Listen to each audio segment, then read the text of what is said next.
Assalamu alaikum and good evening to our panelists, guests and attendees. Before we begin the event, I would like to invite Sheikh Ishaq Yasab to begin the proceedings with a brief recitation of the Quran and a translation. Welcome, Sheikh. Bismillah ar-Rahman ar-Rahim. Assalamu alaikum wa rahmatullahi wa barakatuh. Peace and blessings to you all. And inshallah, I'll just commence with some brief recitation from the Quran and then give a brief overview as well. أعوذ بالله من الشيطان الرجيم. بسم الله الرحمن الرحيم. يا أيها الذين آمنوا اجتنبوا كثيرا من الظن إن بعض الظن إثم ولا تجسسوا ولا يغتب بعضكم بعضا أيحب أحدكم أن يأكل لحم أخيه ميتا فكرهتموه واتقوا الله إن الله تواب رحيم يا أيها الناس إنا خلقناكم من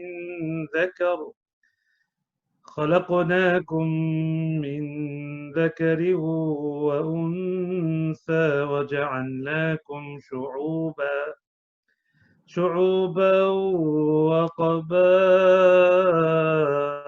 لتعارفوا إن أكرمكم عند الله أتقاكم إن الله عليم خبير صدق الله العظيم. My dear respected brothers and sisters, my esteemed guests, panelists, I wish you all with the Islamic greetings of Assalamu alaikum wa rahmatullahi wa barakatuh. May the peace and blessings of God be upon you all this evening. Just a quick overview of what I've recited. It's pretty much in line with what we are discussing tonight at the Meet the Media event. The first verse I recited was from the Surah Hujurat, chapter 49 from the Quran, verse 12 and 13, in which Allah mentions, "Oh, you have believed, avoid much negative assumption. Indeed, some assumption is sin." So the main message from the recitation is, as we know in the media, many messages are broadcasted, whether it's a front page news article, whether it's online, whether it's on a tablet, whether it's by word of mouth.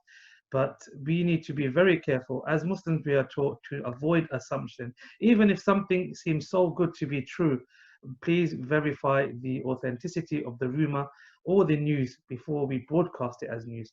And I think ethics plays a big role within the news and media industry.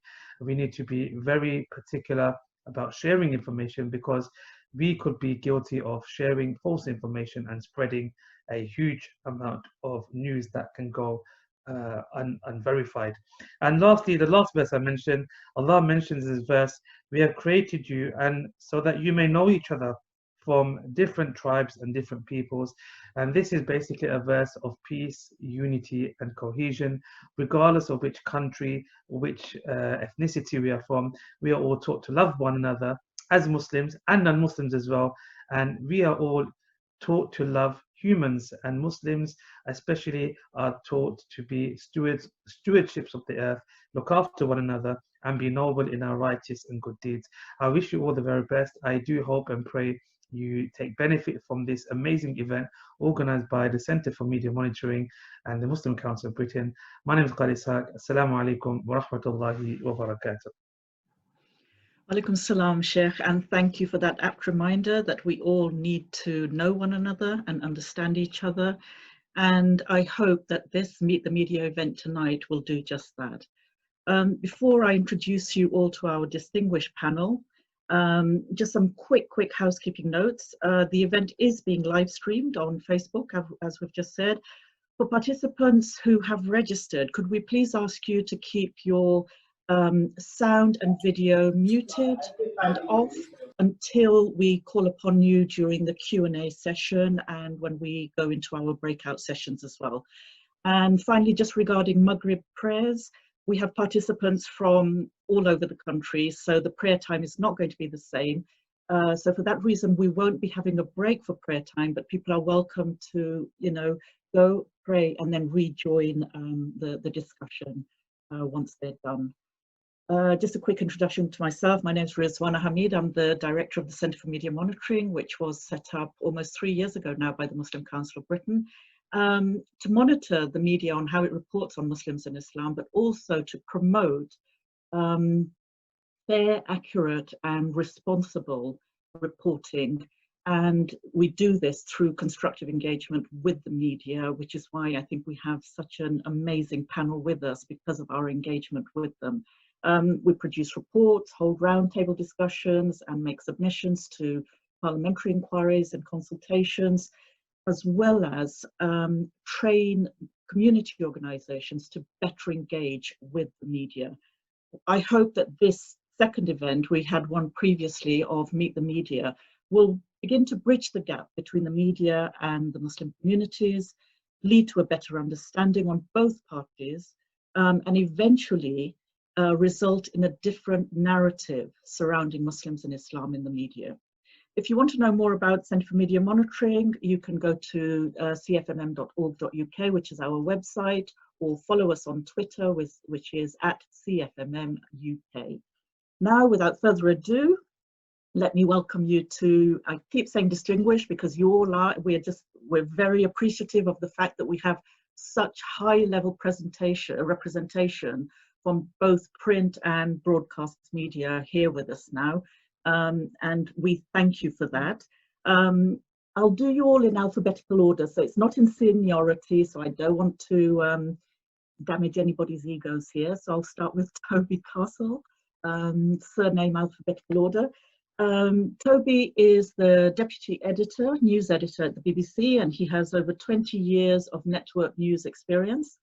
Day to day, Toby drives key stories on behalf of all of the BBC outlets across radio, TV, online. This means bringing together BBC News teams to push big stories to ensure that the most distinctive coverage is seen by the biggest audience possible.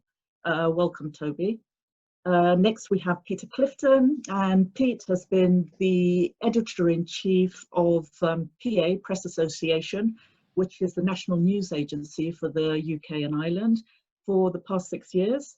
His career has also included 15 years at the BBC, where he was the editor of the news and sports websites, and 3 years at Microsoft as executive producer of the MSN website in the UK. Welcome, Peter.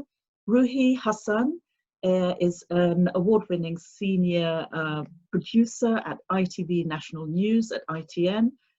Her journalism has taken her around the world, and she's interviewed leading global figures and covered some of the biggest international and domestic stories over the years, most recently being the conflict in Syria. And Ruhi, I know, has done a lot of work both within ITV, ITN, and within the community to promote diversity and mentor people. We'll touch on that a bit later on. Welcome, Ruhi. Gary Jones is the editor-in-chief of the Daily Express and the Sunday Express. He previously edited the Sunday Mirror and Sunday People. He's been a journalist for 39 years, starting his career in local newspapers and working in the Middle East before launching a career on national titles. Welcome, Gary. Allison Phillips has been the editor of the Daily Mirror since 2018. Making her its first female editor, would you believe it, since its very first editor in 1903, which was Mary Howarth. Alison often writes and speaks out about gender equality and the gender pay gap, including at her own company. In 2018, she was named Columnist of the Year at the National Press Awards. Welcome, Alison. And last but not least, we have Diane Ridley, who is the editorial manager at ITV News. She started out in local papers and radio before moving to television. She has 20 years experience in television news and has produced and edited ITV News before joining the senior management team. I'd like to also mention that we have Louise Hastings from Sky here, who is the managing editor. And although she's not on the panel, she will be in one of the breakout sessions, and you can talk to Louise directly then. Welcome, Louise, as well, and thank you for being with us. So, you know, we have an amazing panel in front of us. I hope that, you know, it's going to be a very interesting discussion, both between us and the community organizations and the media. We want it to be as interactive as possible. But I'm going to just start off a few questions just to kick it off before we go to the audience. And I suppose Toby, being a representative of, you know, the British Public Service broadcaster, I guess your brief and the BBC's brief is to best represent, you know, the British population as well as its diversity for all audiences. How do you think the BBC fares in terms of representation and diversity, both in terms of, you know, within the newsroom, as well as in terms of representation, as well as in terms of contributors? And do you think it represents its audiences? You wouldn't, well, good evening, everybody. I suppose you wouldn't expect me as one to suggest that we don't.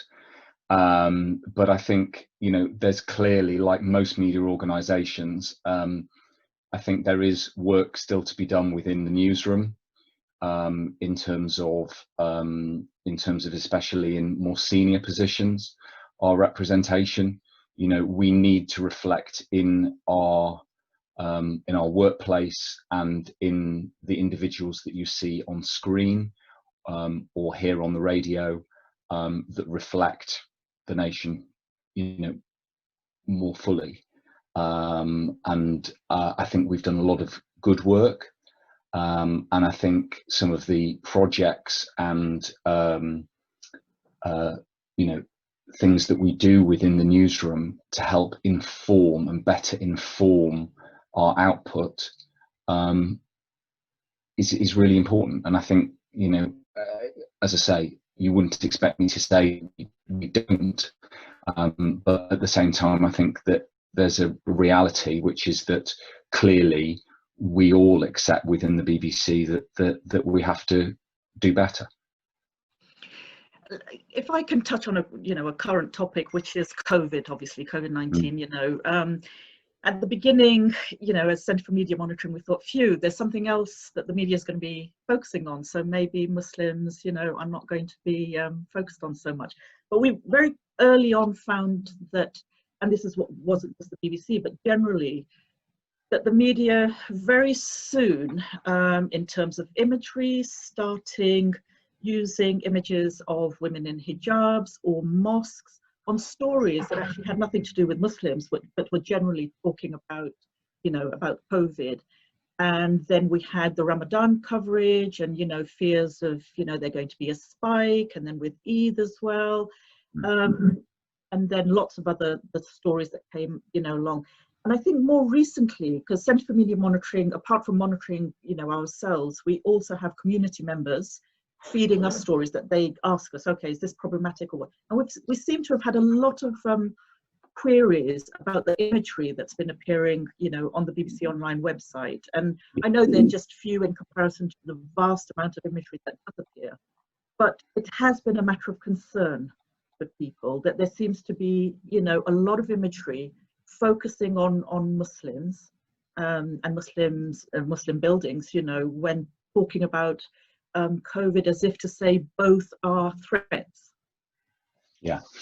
And, you know, I clearly knew that this would be a topic that came up, would come up this evening. And look, it's something that we're acutely aware of, and we have received, you know, let's just take the use of images, because I think that is just one thing to draw out. And, you know, I'm keen to hear people's views, because I think that there is a perception that we have overused images of women in hijabs in our coverage, and there is a perception that has fueled negative you know, that the use of those images has fueled, you know, negative perceptions of the Muslim community. So could I just deal with that? So I think there's that issue, and can I say, we amongst the BBC, you know, we're acutely aware of it, you know, and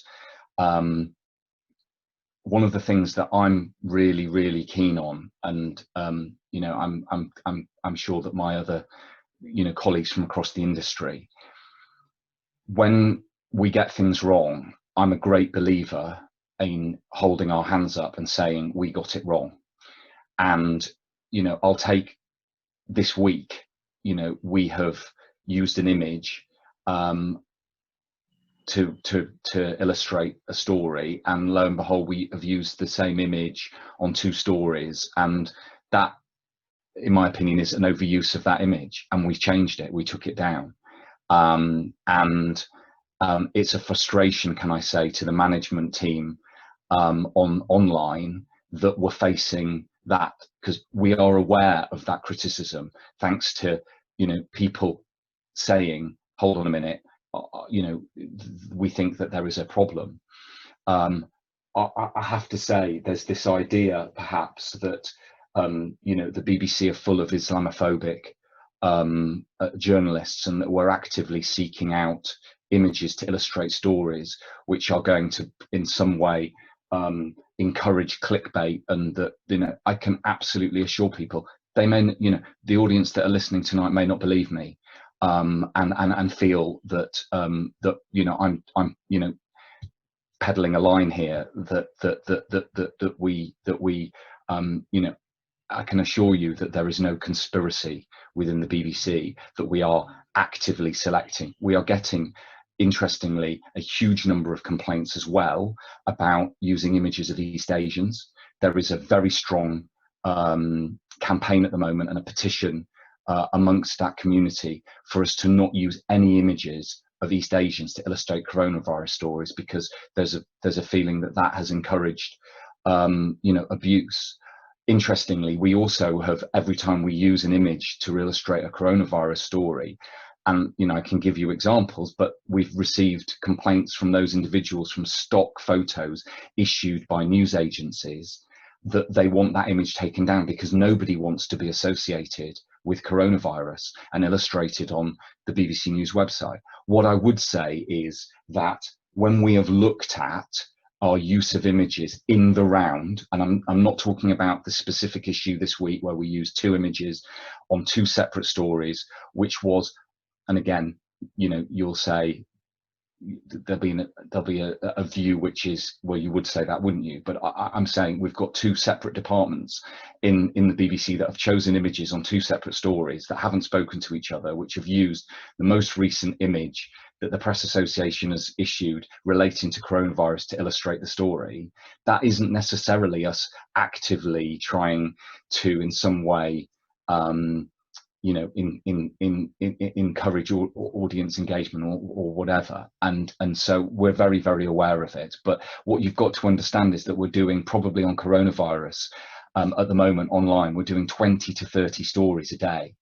And what we do want to do, and as I set out, you asked me at the very outset of this conversation around, you know, the BBC's responsibilities about reflecting a diverse community. Well, I would say that we need to reflect in the images that we use, that we reflect society out there. So it would be, I think it would be unusual if we did not use images of people in hijabs in our stories over the course. The question is are we using too many of those, or in some way are we using it, you know, are we overusing those, and I think we you know, we need to be careful about that, you know, and I'm accepting that, and I'm acknowledging that for you know, in response to you.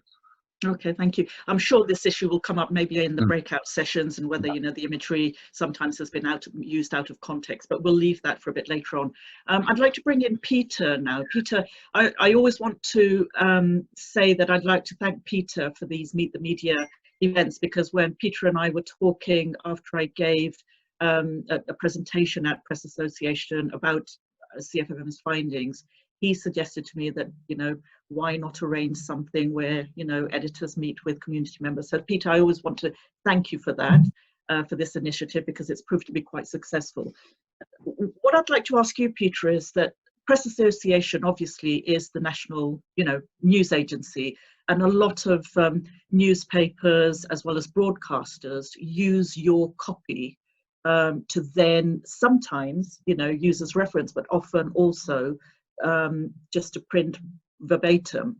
And there have been kind of issues there. And I'd like to just point out and acknowledge that, you know, whenever we have got in touch with PA with problematic issues, that you've been very quick on changing it. And one of the recent ones was when the St. Paul's bomber was being sentenced, and she raised her finger, and I think PA reported that she raised her finger, the ISIS salute, and we raised that with you, and you know, you changed it very quickly to say that it's a you know, sign that's used by many Muslims to testify of the oneness of God, and that it's been appropriated and misappropriated.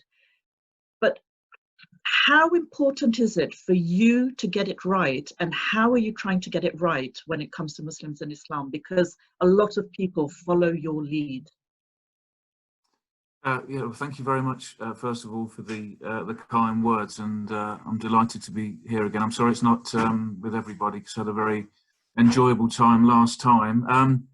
Yeah, you're right. For those who don't know about PA, we do provide a feed of words to pretty much every media organisation in the UK, and we provide pages that are ready to go onto websites as well. So for us, accuracy is everything. You know, we're only as good as that reputation. We have a reputation for speed and accuracy and impartiality.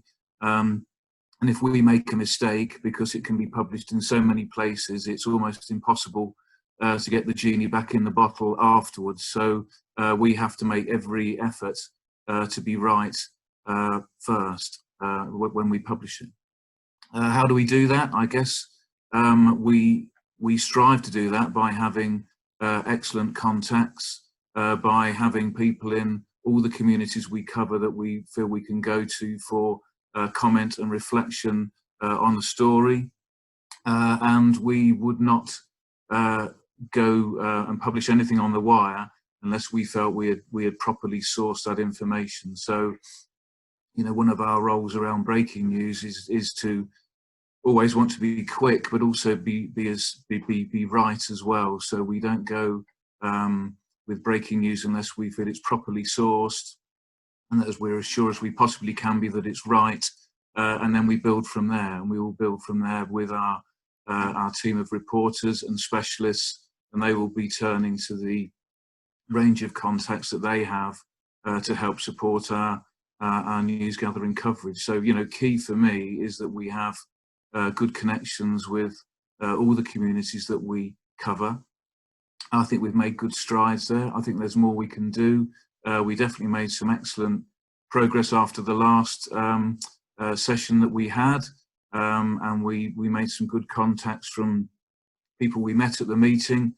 I have to say that the whole COVID thing has thrown some of that to the side. We'd organised some visits to PA, and we were going to talk some more about how we could work more together, and some of that has kind of been put on hold while we've gone through the summer that we have done. But it's very much my hope that we can pick up that again in the coming months and build on that encouraging start that we made. Thank you.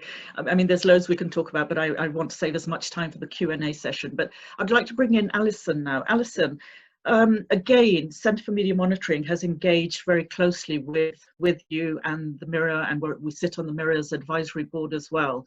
And again, the Mirror has been very good at responding to us whenever we highlight problematic issues. But I suppose the question is that despite us having that very good relationship, the mistakes and sometimes reoccurring mistakes still happen. So how can you ensure that what is discussed on a senior level trickles down into the newsroom and becomes almost editorial policy culture within the newsroom, regarding some of the reoccurring issues that, where mistakes are made, whether it's the use of the, the term Allahu Akbar in headlines, or whether it's kind of, not getting the context right of certain religious terminology. How can we ensure that that is known on the newsroom, irrespective of who is on duty on that particular day? You're muted, Alison. Can you unmute yourself, please? Sorry. There, that's okay. First of all, thank you very much for having me along. It's always been great meeting you, and I really do think the more that we can kind of talk about these things and try and find our way through them is really valuable. So on that point, I think a lot of the difficulties that we've come across is because, and I think maybe some of the other panelists may agree, is perhaps quite often in the digital space, because quite often there's a few sorts of things collide there, which is that the volume of content that's being put up, there are fewer layers of checks and balances than we've traditionally had in print, and there are often more junior staff. And there's often quite a much greater sort of rate of churn of those staff, in that they might come, stay a year and leave. Now, whereas in print, traditionally, we've had a lot of staff that stay for their entire careers, and we still have those people there now. There's more time, there's more layers of checks and balances. Every story will go through 10, 11 sets of eyes before it actually hits the paper. And so there's been some disparities there. And also in print, we still have a style book, which is a really rigid set of rules down to every spelling of every trademark and how you should handle things. But what we have and what we are now in the process of doing is, so we've had all sorts of internal politics, probably not terribly interesting for you guys, but as of about a couple of months ago, 2 months ago, I took over responsibility for print and digital, which I think for us at the Mirror is a real turning point, because we feel that we can now ensure that our values and our messaging is consistent across print and digital, and that also the same people are responsible for all the output. So whether it's on a story that somebody might meet from Facebook, or they've read it in print, or they've read it direct online, or they found it on search. So now what we're actually in the process of doing is ensuring that the style book that we have for print, I mean, it may not be that we'll be as rigid on every spelling and every sort of comma in digital, because we know that it's just a slightly different way of working. But certainly on important things like, that you raised with me the other day, we can ensure that there is a kind of a blanket rule. And then it's my responsibility to ensure that those rules are followed. I mean, that is harder. I'll be honest, it is harder because there's the staff there is that problem with churn, but a lot of that is about ensuring that our values are instilled in every reporter, and so that if there's anything that they're ever in any doubt about whether it's the right thing to write, they know who to go to check it, and to make sure that we are always trying to improve. I can't say that we're going to get it right every time, although we'll certainly try, but certainly we should always have the ambition to do better. Okay. Thank you. Gary, I'd like to just ask you, I mean, Gary, before you joined the Express had an atrocious record in terms of how it dealt with Muslims, migrants, many issues, many communities. And since you took over, you made a concerted effort to say that you wanted nothing to do with that past at the paper, and say that the Express gets everything right, as because we, when we find things, we contact you and say, look, there's a mistake that's been made there, and again you respond quite quickly. But what did you do to ensure that your staff broke with its past in terms of how it reported on Muslims and Islam? Assalamu alaikum. Yeah, look, it's great to be here, and I want to. I just wanted things to change, and I would have not have edited the Daily Express if I thought that it was Islamophobic or anti-immigrant. So from the very first day, I set out my own personal stall that I was not going to be party to any newspaper organization that had any feelings of that. It's not my background. You know, I worked at the Mirror for many years. You know, I've worked in the Middle East. You know, I feel comfortable around different religions and races and creeds. And for me, it was an issue. The issue is education, and you know, that includes my own education and getting the facts right and accuracy. And you know, from the very first day, I think, Rizwana, you were the first organisation I think I met very early on in my tenure, and I just felt it's my responsibility. I mean, it's my responsibility. You know, it's difficult to think we're having this conversation in 2020, and I had this conversation with my son the other night, and you know, he was surprised that I was appearing tonight and we're still talking about these things, and he understands the issues probably in a far more in-depth way than I certainly did at his age. And to me, what I want, and I said to the staff from the outset, look, you know, I whatever faith you are, we have to embrace. And you know, diversity to me is really important. Because you know, I might look at, and am a sort of white middle class guy, but you know, I've had a diverse background, and I understand the issues that, and you know, the issues are built up over a long time, many decades. And if I was a member of the Muslim community, I would feel aggrieved, greatly aggrieved by the coverage that I'd have read, not just over the years, but of the decades. And it needs to be put right. And look, I think a start has been made. I think some real progress has been made. I am never complacent. You know, I try to read almost everything that appears in our newspaper, and I look on the website, you know, every almost 16, 17 hours a day, and I want to get it right. I mean, you know, our code, the Independent Press Standards Organization, accuracy has to be foremost in what we do, and if we're not accurate, we're betraying our readers and betraying religious beliefs and religious organizations. And to me, it's really, really important that we represent people accurately, and that there is no bias. And I understand bias is created because we all have it in the way of our upbringing and in the way that we've developed as individuals over the decades. And you know, I came very much from a different era. And you know, I was lucky to work in the Middle East, and I learned a lot from the people I surrounded myself with. Moving forwards, I've been involved in conversations and debate with IPSO, our sort of standards organisation, and we're looking at putting information out into the public domain under IPSO, which explains the issues. And to anyone in journalism, or to anyone starting in journalism, it provides basic information about how we should approach and deal with the Muslim community and Islam as a religion. And to me, it's all about fairness, it's all about accuracy, and believing that actually as society we're better together if we're all in it together, and to get away from disparity. And you know, I mean, you know, I've you know, having worked abroad in the past, I've kind of understood sort of racism and beliefs, and it's impacted me greatly where I feel that people are being maligned, and I don't want to be party to that. Thank you, Gary. I mean, I'm sure people there's lots of chat going on in the chat room, but you know, people will put their questions.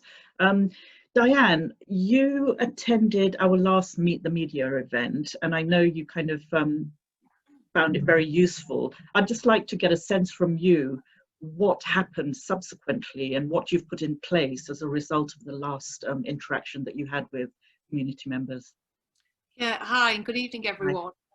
Just echoing what Peter said, when we came to the last event, obviously it's torture that we're doing it like this tonight rather in person, because it was just such a brilliant event last time, wasn't it? And I got so much out of it personally and professionally. As you say last time, I think the very first thing to say, our relationship, you know, with ITV News and your organisation, as you know now, and it seems like with the other people that have spoken to the other organisations, we now have each other's mobile number. If you see something on any of our output, you know straight away you can call me, and you know we can discuss it, and things change if you point things out and we agree with what you're pointing out. And as you know, we've had chats, and you've pointed something out on one programme, and by the next programme that is changed. I think the first thing is a relationship between your organisation and ITV News. So I think that is brilliant and brings very quick changes. I think the other thing is the outreach was fantastic. Following that event, several people I met signed up for work experience. They came into the newsroom for an event we'd organised, but unfortunately Corona happened, which was very cruel, and just stopped that in its tracks. But you know, I'm continuing to keep in touch. The other thing was, which was brilliant, that many people I met on that night came in for a training day we did in the newsroom, which was kind of come into the newsroom, see how it works, meet the presenters, meet the reporters. We trained them on, the women that came in, on how to do interviews, and several of the women have appeared on our programmes, whether it's in economic stories. We had a leading barrister, she was on during the A-level fiasco. So just lots of strong and positive relationships were formed from one event. So that was fantastic. Also, I think taking on board everything that we were discussing that evening on language and tone, and we are at the moment having a really good look at the language, and again, like other people have mentioned, as well as your style guide that you always, most newsrooms have, about having a discussion, because you know we want to be accurate. We don't want people to be watching, emailing, putting on Twitter, you know, the wrong term there, ITV News. So we are having this ongoing conversation at the moment about language and tone on stories. So, you know, so many levels, it was incredibly beneficial. So thank you. Brilliant. No, thank you. Ruhi, I know you, apart from, you know, being a senior producer at ITV News, you also work tirelessly, both within your own industry, within ITN, but also within the community, to work in terms of there being more diversity, inclusion, and mentoring people. Can you just kind of tell us how important that is for the media industry? Yes, and thank you, Rizwana, and thank you everyone at the CfMM to having this event, and everyone attending. Basically, I'm just someone who always believes that, you know, I'm going to use a really basic, cheesy example here, but if we didn't like toast, is what I'm always going to say, and you like toast and someone's burning it, you don't stop eating toast. And yet I know that people have very strong views about the media, and I always say that if you do have strong views, there are many ways to hopefully do something about it. So I always wanted to become a journalist. It was tough, but it's something I wanted to do, and I have been in the industry for many years now, and I found it very rewarding. It is not to say that I'm not unaware of the concerns, and everyone here who's present and all the managers here present are aware, but those of us who are in newsrooms and trying to do our best, these are some of the things that we try and do. So for example, I mentor people both who come into our newsroom and contact us anyway, but also I try and do outreach speeches and talks around the country, telling people what it's actually like inside a newsroom, because I do think that there is a bit of a fear of the unknown when it comes to the media as well. And it's just really important sometimes to just know that there are, you know, it's not this big scary thing. When I hadn't applied to ITN, where I've worked my entire career, or the BBC, I used to see it sort of as this castle on the hill, something that you couldn't apply to or come to. Whereas we've had a lot of success stories over the years. I've seen them of people who didn't think they could make it, who, you know, were young, you know, ethnic minority young people, young Muslims, who didn't think they could make it, and they came on work experience. They followed up by getting, you know, scholarships to do postgrads. They're in, you know, full-time work now in mainstream media, and they are enjoying, you know, their work. It is a tough career, but it's not impossible. But for those attending here, not just to think that it's about joining the media. If you've already chosen your career yourself, I always say there's different ways of being able to help, and that is, you know, contact us with your stories. We genuinely want to know about them, and I genuinely want to know about them. And I think it's a great benefit of having a diverse newsroom. The more our newsrooms reflect the way the streets outside look, the better it is. And that comes from not just me, but my bosses as well. And we have apprenticeship schemes and work experience schemes. And, you know, even just as Di said, after that event, people have kept in touch. But there, you know, I also say to make sure that if you would like to be a contributor, contact us. If you have an area of expertise, we'd love you to be on. You know, there are people who have been writing in the chat box saying that we don't cover in the media positive stories. We don't cover areas of Muslim charities doing good work. I'd like to say that I've been working non-stop during this COVID pandemic, nothing like obviously the people on the front line. And we've covered stories of kindness, stories of charities, all sorts of people all across the countries, but including Muslim charities as well.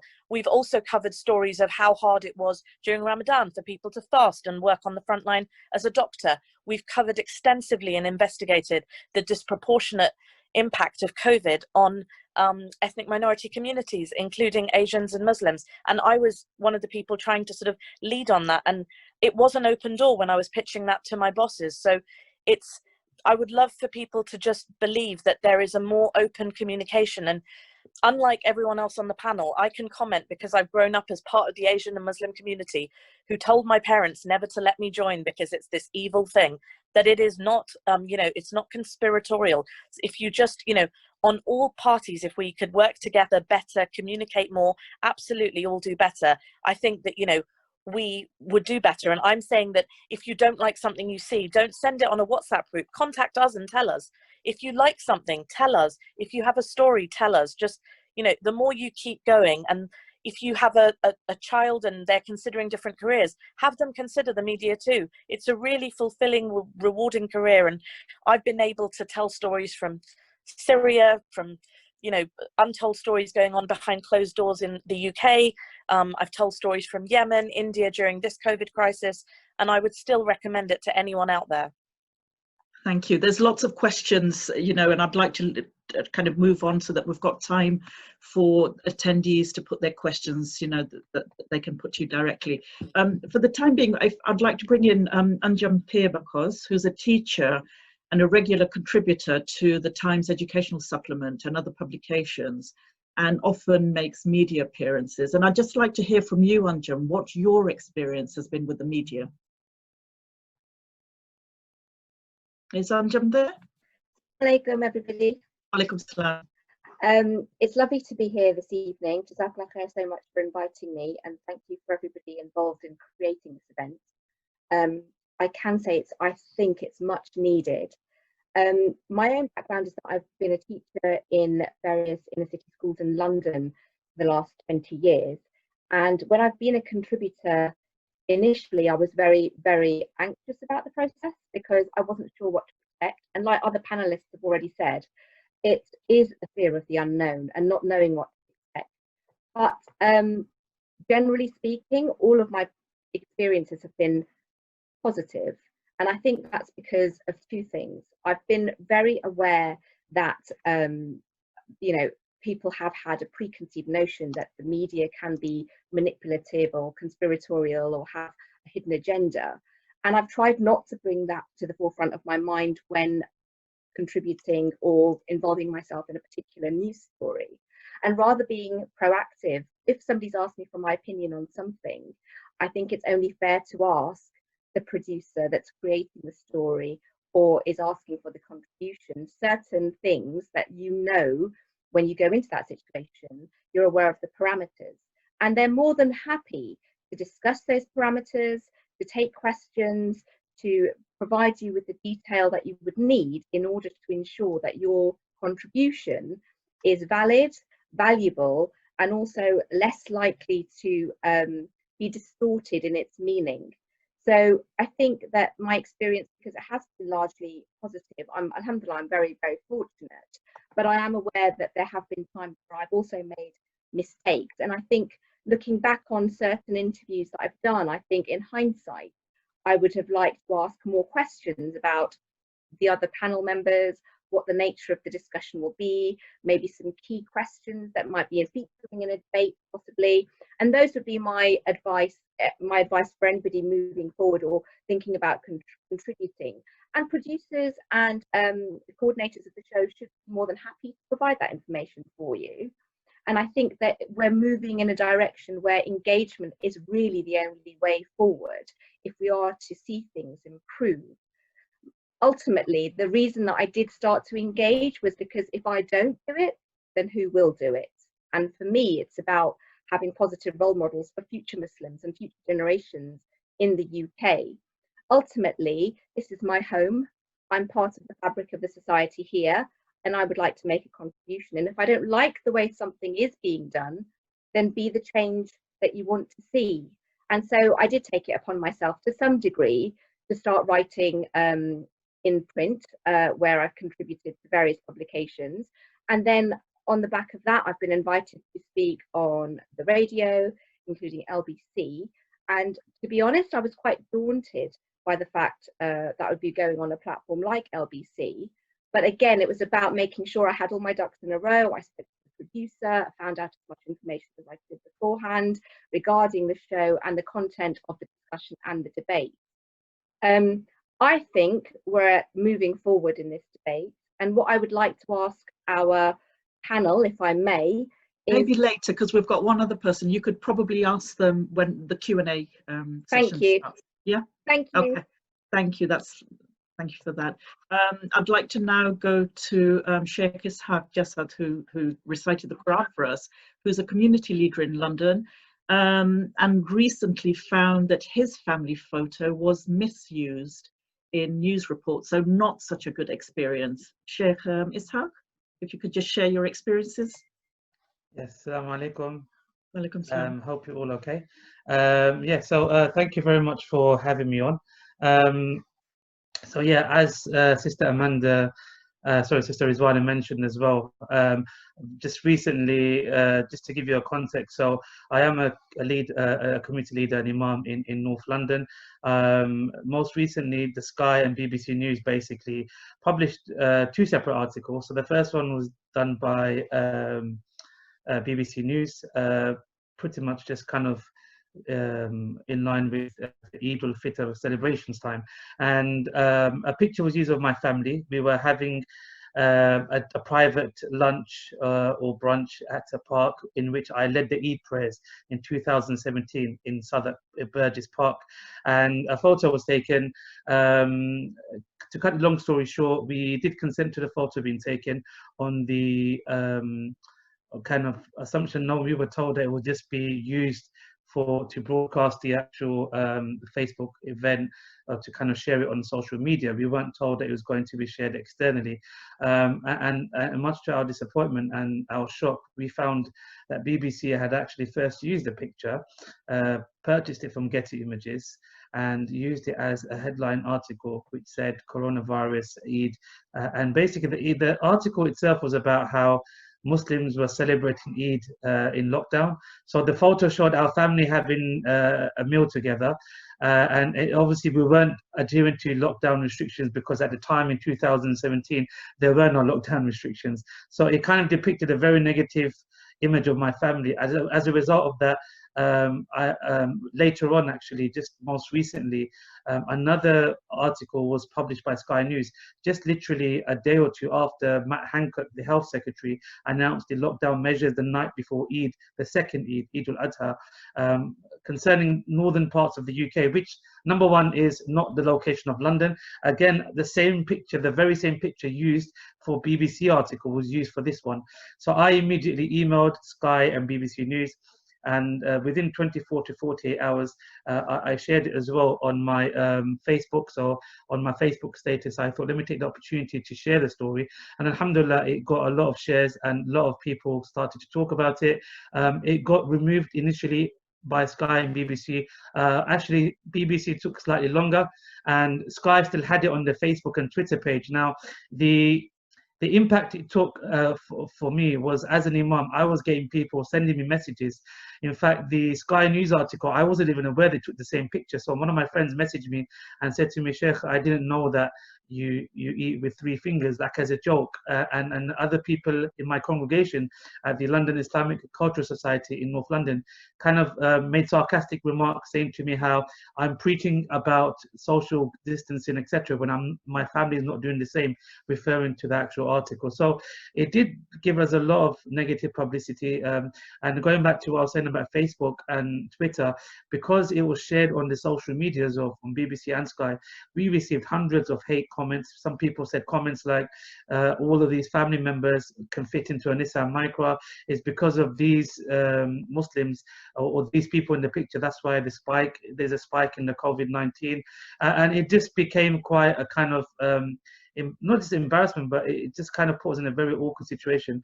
Alhamdulillah, we took some legal advice, and I have to say, Sister Amanda from the Center for Media Monitoring was very, very helpful, very supportive. She was very kind of on a regular basis, touching base with me.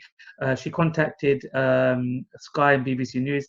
Unfortunately, we didn't receive a public apology. We received one via email, but unfortunately, we haven't received nothing as yet. It's been nearly a few months. But I would like to just kind of put forward to the panel, I know that other people, and you have other kind of agenda items, but I think in terms of action to be taken, and I think the speaker earlier as well, I think Ruhi Hassan mentioned this as well quite beautifully, that we have a negative perception of the media, but it's up to us to change this perception, do something about it. It's all good saying the media is like this, the media is like that, but I think there's a lot of professionals, a lot of expertise within the panel today, and I hope we can be more educated. And my last message is, as an imam, I would just like to remind the Muslims is, I think we just need to be more educated, not be narrow-minded, work with the wider community, and we need to maintain relations with the wider, especially the media as well. And I think it just takes a bit more education. It's nice to see a lot of diversity, a lot of changes happening within the news and media industry, namely the BBC and the Sky as well. And I think we just kind of need to work together in promoting more kind of cohesion and less Muslim hatred as well. But again, this all comes down to education. We can't just bury our heads in the sand and constantly blame the media. We have to be vocal and do something about it and try and bring about change in the best way that we can. So yeah, that's pretty much what I wanted to say. Okay, thank you very much, Sheikh, there. And I think a good example of where, you know, the media, you know, on its very kind of basis of accuracy can sometimes get it wrong, and how careful, you know, and I speak as a journalist as well, having worked in the media for 30 years. I know that, you know, things can go wrong, but, you know, the standards of being accurate are fundamental, you know, to the profession. And so accuracy is a must. I'd like to now hand over to my colleague, Amanda Morris, who is our Community Liaisons Officer at Centre for Media Monitoring, and she works tirelessly to train community organisations and leaders and individuals on how to engage with the media. So she runs workshops on press release writing and how to get your story sold, who to contact, you know, conduct media interviews if you're called upon, how to monitor the media and make complaints when you see something that you think is incorrect or misrepresents you, as well as crisis media management. So Amanda really does try to fulfill that part of our remit, which is training community members in order to better engage and proactively engage with the media. So now I think we're going to go over to both the panel and the audience, and Amanda's going to take over, and we're going to have the Q&A session, after which we will go into our breakout sessions where you can talk individually to one panel member and continue the discussions. But over to you for now, Amanda.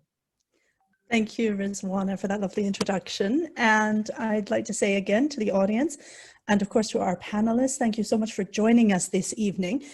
We're coming to the Q&A part of the evening, and I have been going through the chat. There has been a lot of comments, a lot of questions. Thank you for those. I have communicated with a few of you individually, so those people who do have questions, who I've communicated with, if you could please click on the raise hand button so that I know to get to you. Obviously, there's a lot of stuff going on the chat. I am doing my best to keep up with it, but if I miss you, do feel free to drop another message and say that you have a question that you would like to ask. We're going to kick off the questions with one from Hussein Kesvani. I hope I have pronounced that right. Hussein, are you on with us this evening? If you'd like to switch on your microphone. Yeah, hi, can you hear me okay? I can hear you just fine. Thank you for joining us this evening. Now, you have a question for our panel. Actually, if I could ask the panelists to switch on your cameras now, so that everybody can see the entire panel, that would be fantastic. And I suppose ask the audience, whoever's, you know, asking the question, to direct it at a panelist, because there won't be time for all panelists to answer all questions. Okay, that's a good good idea. Yeah, thank you. Yes, okay, so Hussein, your question, please. Thank you. Assalamu alaikum. Wa alaikum salam. Thank you for having me on, and thank you for a very interesting panel this evening. When I had this question, I didn't have anyone in specific mind, but I write this as someone who works in media and has worked in mainstream media for a while, and now kind of runs. So my thing is I run a small media organization, trying to build products. One of the things that I've been very interested in the course of my research is about online culture and how online culture sort of guides mainstream media and newspapers and platforms, and how fast or slow they are to adapt to it. And when I was listening to the panel, there were lots of things that I had heard before in terms of how within media organizations people are trying to change things, either by adding, you know, so for example, more Muslim journalists, or trying to reach out to more authentic voices, you know, and this should be welcome. But the thing that I wanted to hear more about, especially within the Muslim context, but I feel like this is something that has become very prevalent in light of COVID-19, are large conspiracy movements and umbrella conspiracy movements.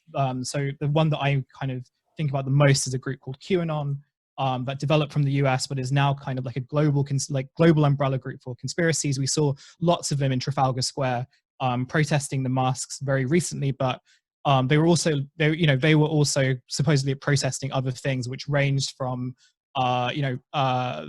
the predatory nature of vaccines to child abuse, etc. As I've been tracking QAnon, lots of things that I find are to do with Muslims. So often those are kind of tenuous links between British Muslim communities and grooming gangs or extremism. And the idea being that Muslims are one of many cabals within British society that are inherently dangerous. And often they use material from newspapers. So one of the most popular QAnon posts in the UK is actually a headline from the Daily Express, which is to do with a grooming gang story that turned out was pretty much entirely untrue. And my question is, could I just ask you to ask the question, because we do want to include a lot of people. Sure. Yeah, sure. I needed to add that context just to kind of make it make sense. So my question really is, how, if if broadcasters can really do anything, how can they approach complex digital phenomena like QAnon, not only to regain public trust, but also to kind of undo a lot of the harm that has been done, at least over the past decade? Do you want me to come in there, Rizwana? Yeah. I mean, Hussein, thanks for that. I mean, I would point you towards the work that BBC Trending does, and the fact that we now have a misinformation, disinformation team with an on-air online correspondent. There's a very, very good young journalist called Mariana Spring. I don't know whether you've seen things that she's done.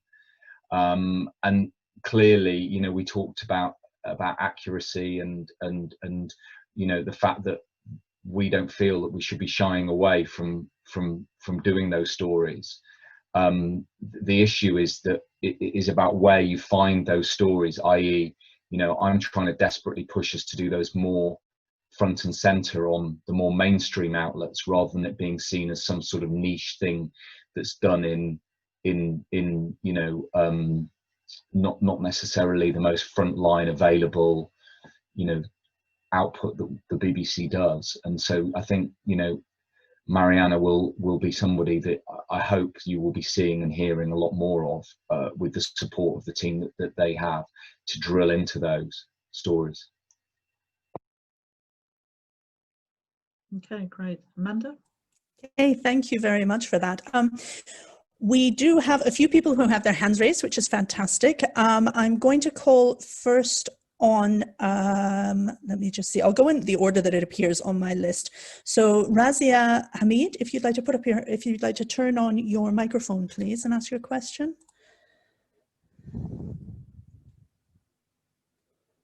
Razia?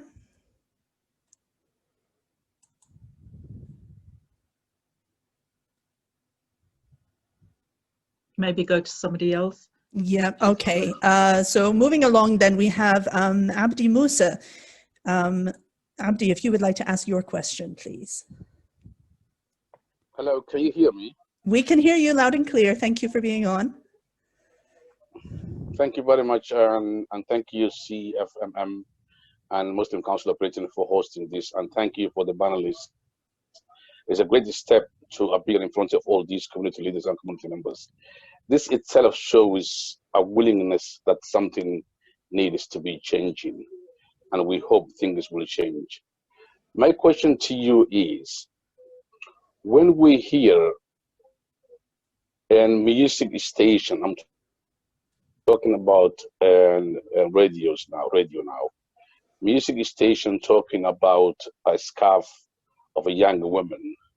When we hear a mainstream radio and print media that all discuss these Muslim-related issues in a negative way, doesn't that lead to certain sectors, strata of society, believing that negativity?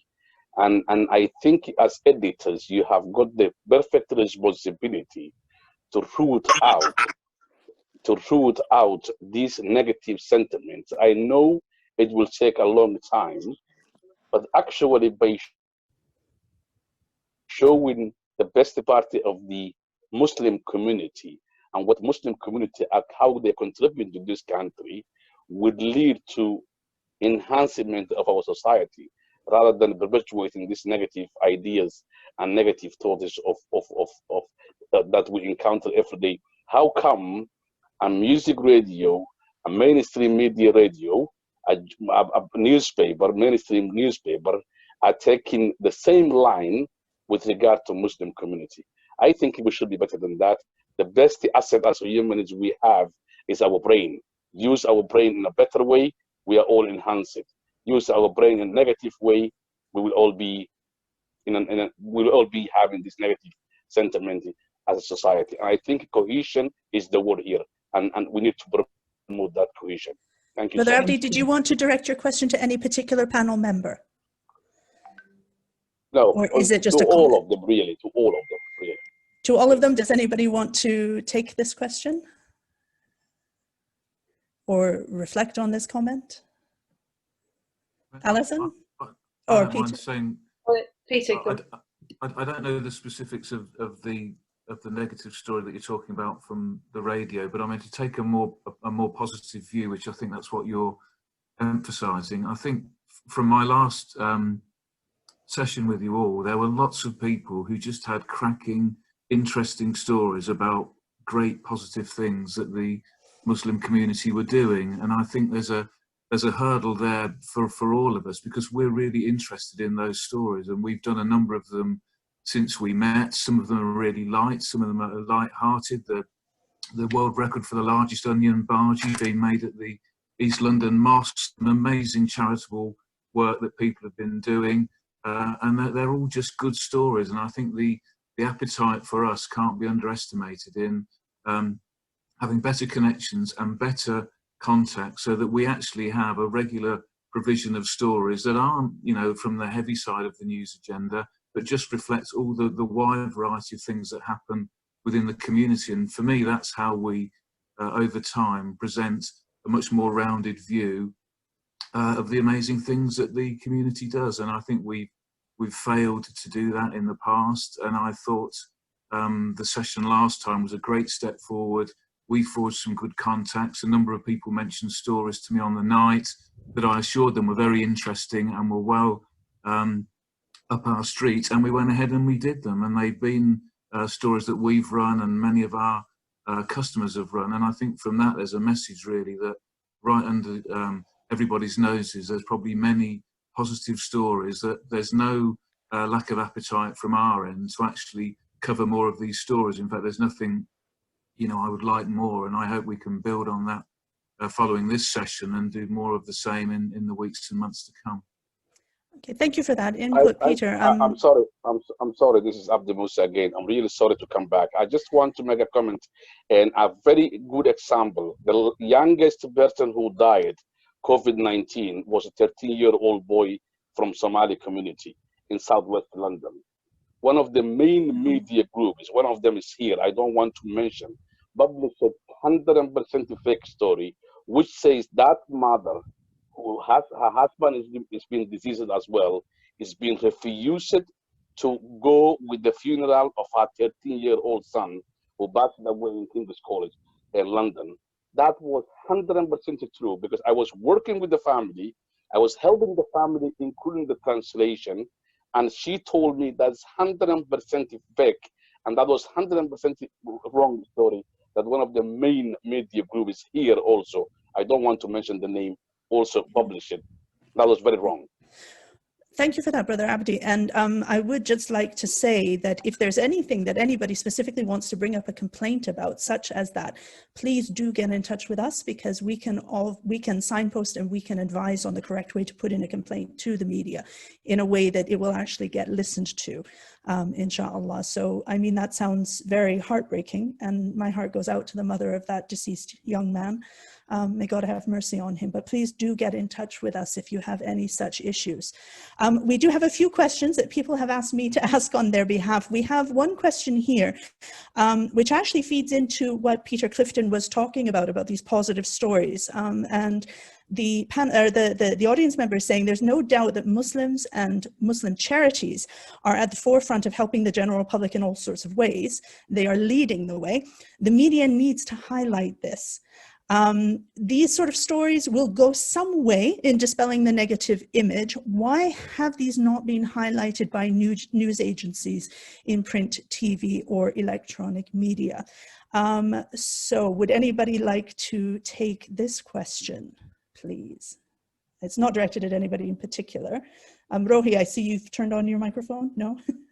I was going to say, as part of our coverage of the pandemic, we had a section on our 6:30 evening news every night called Inspiring Britain, where you know, we were focusing on all the tremendous acts of kindness and courage and community. And I know on several of those we did focus amazing food kitchens, amazing charity work, all around the country, and many were Muslim families, organisations. So I'd say we in the pandemic we have done that, and we're always looking for more.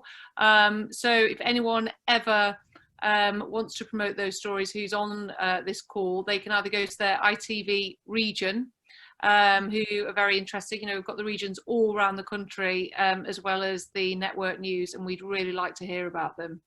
Excellent. Perhaps in the breakout session, if different you know, audience members are parts of organizations who are doing this kind of work, these are some of the things that we could be discussing in the breakout session. So I think that that's a good question to ask there.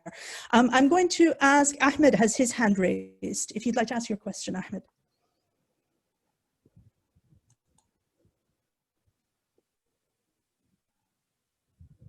Good evening.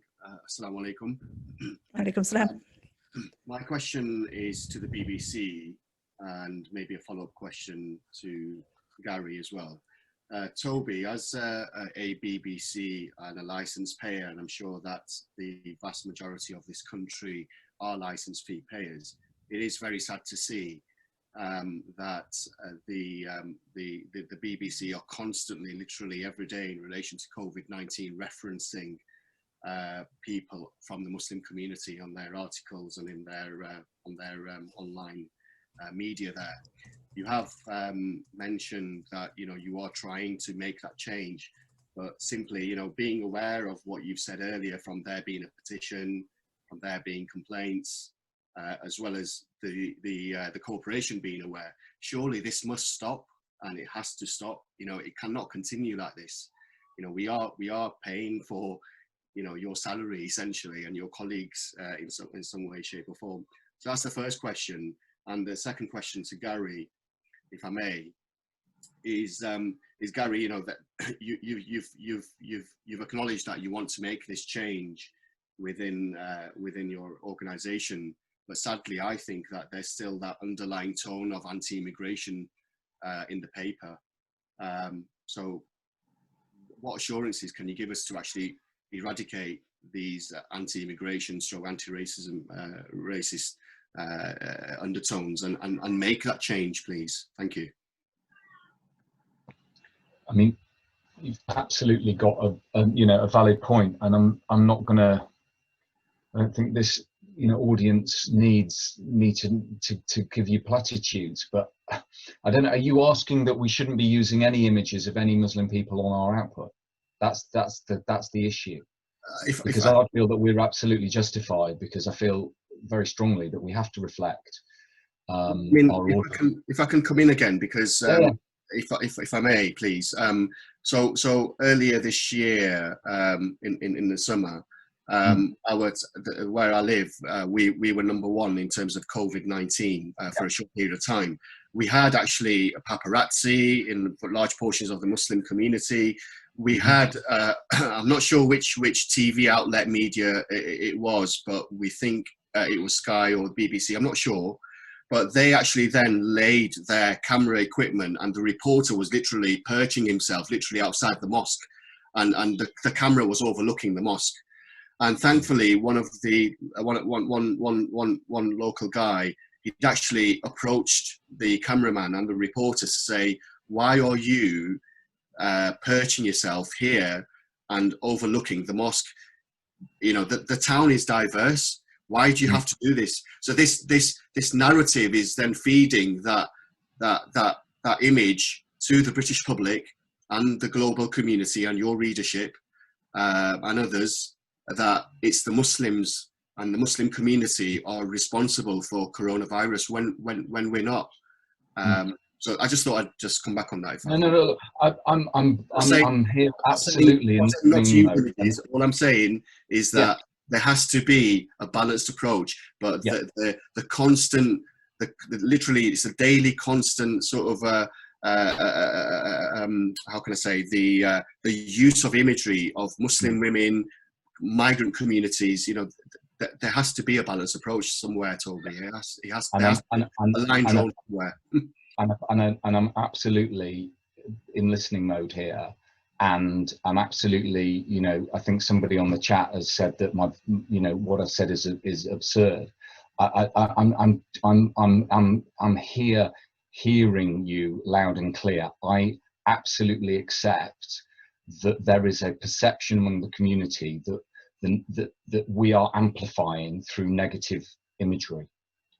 I'm hearing it, and what I'm hoping that you're also hearing is that we acknowledge that, but it's very a different thing, rather than what we, our blanket saying that we shouldn't be using any images at all. I don't, forgive me if I'm wrong. I don't, was that a BBC crew? Are you up in the northwest? Are you in Oldham or somewhere like that? Is that the area? Yeah, in the northwest. Like I said, I'm not sure which crew it was. Forgive me, because I wasn't party to that confrontation, if you like. No. That sort of short clip did go viral on social media.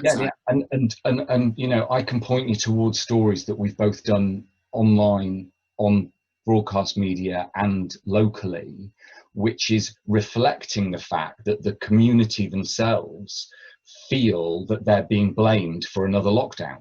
We did that story, and we heard those views. And I think that's where we're doing our public service, is about, reflecting back.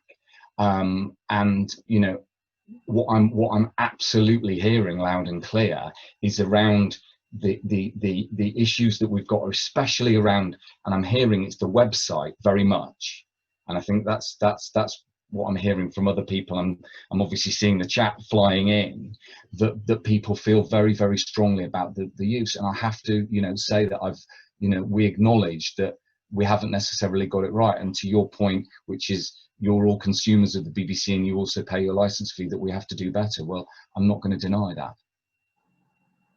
Thank you. Thank you so much for that. And I think, Ahmed, you had a second question was it for Gary? Gary. Yes, so thank you, Toby, and I hope that, as a member of the panel today, you can feed that concern back to your colleagues there. Thank you for that. Yeah, the second question again was to Gary, so I'll just reiterate the question. I mean, Gary, you've taken on the lead role there with editing the Daily Express, and sadly, the front page headlines was constantly anti-immigration. And Islamophobic at times, sadly. I think to some extent that's gone. Well, I'd say it's gone completely. Yeah, but there are some articles still, I think, with some underlying issues there. So I think well, to be honest, I dispute that in its entirety. I'm not anti-immigrant at all, and neither's the newspaper. And having been an economic migrant to a Muslim country, it's something I actually embrace immigration. And, I've had these discussions with various members of the cabinet and talked to them about, we wouldn't have an NHS if it wasn't for immigration. So we do write stories about migrants. They are absolutely factual, and as far as I'm concerned, fair, and I do not have an issue. I think it's really important that we've accepted immigration in this country for a long time. I think it has positive benefits, and I make it a point actually in our sort of comment and editorial comment pages to embrace all that we benefit from it. So look, are there issues with the way people look at immigration? Yes, and certainly the way it is occasionally covered. There is still, I think, at times a negativity about it. I think that's changed greatly because of COVID. To me, one of the most striking images were those who sadly lost their lives at the beginning of the COVID-19 crisis, and there was a very high percentage of ethnic minorities. And I think the whole of the country basically just sort of reached out and felt for the loss within those communities and the loss for ourselves. So to me, I think it has changed greatly in the way that people's perception of immigration, not just because of those tragic deaths, but I think we kind of recognise that, as a nation, we do need immigration. It's Priti Patel, Sajid Javid, are from an immigrant background, and they are talents and people who've risen to the very top of politics. So look, as far as my staff and our newspaper is concerned, I wouldn't allow an anti-immigrant comment because I simply don't believe in it, and I don't think our staff it's not something that I recognise at all. But look, I recognise there are issues, and I'm certainly not complacent about it, and but I can't say any more than that, really. Okay, thank you very much for that. I'm just very conscious of time. We have so many people asking some very good questions. We are not going to get time to get to all of them, but I would like to ask Nimra Shahid to please ask her question. She's had her hand up for quite a while. Nimra? Hi. Assalamu alaikum. Thank you for being on. Thanks very much. I currently work in the media. I've just started as a journalist, and I wanted to ask,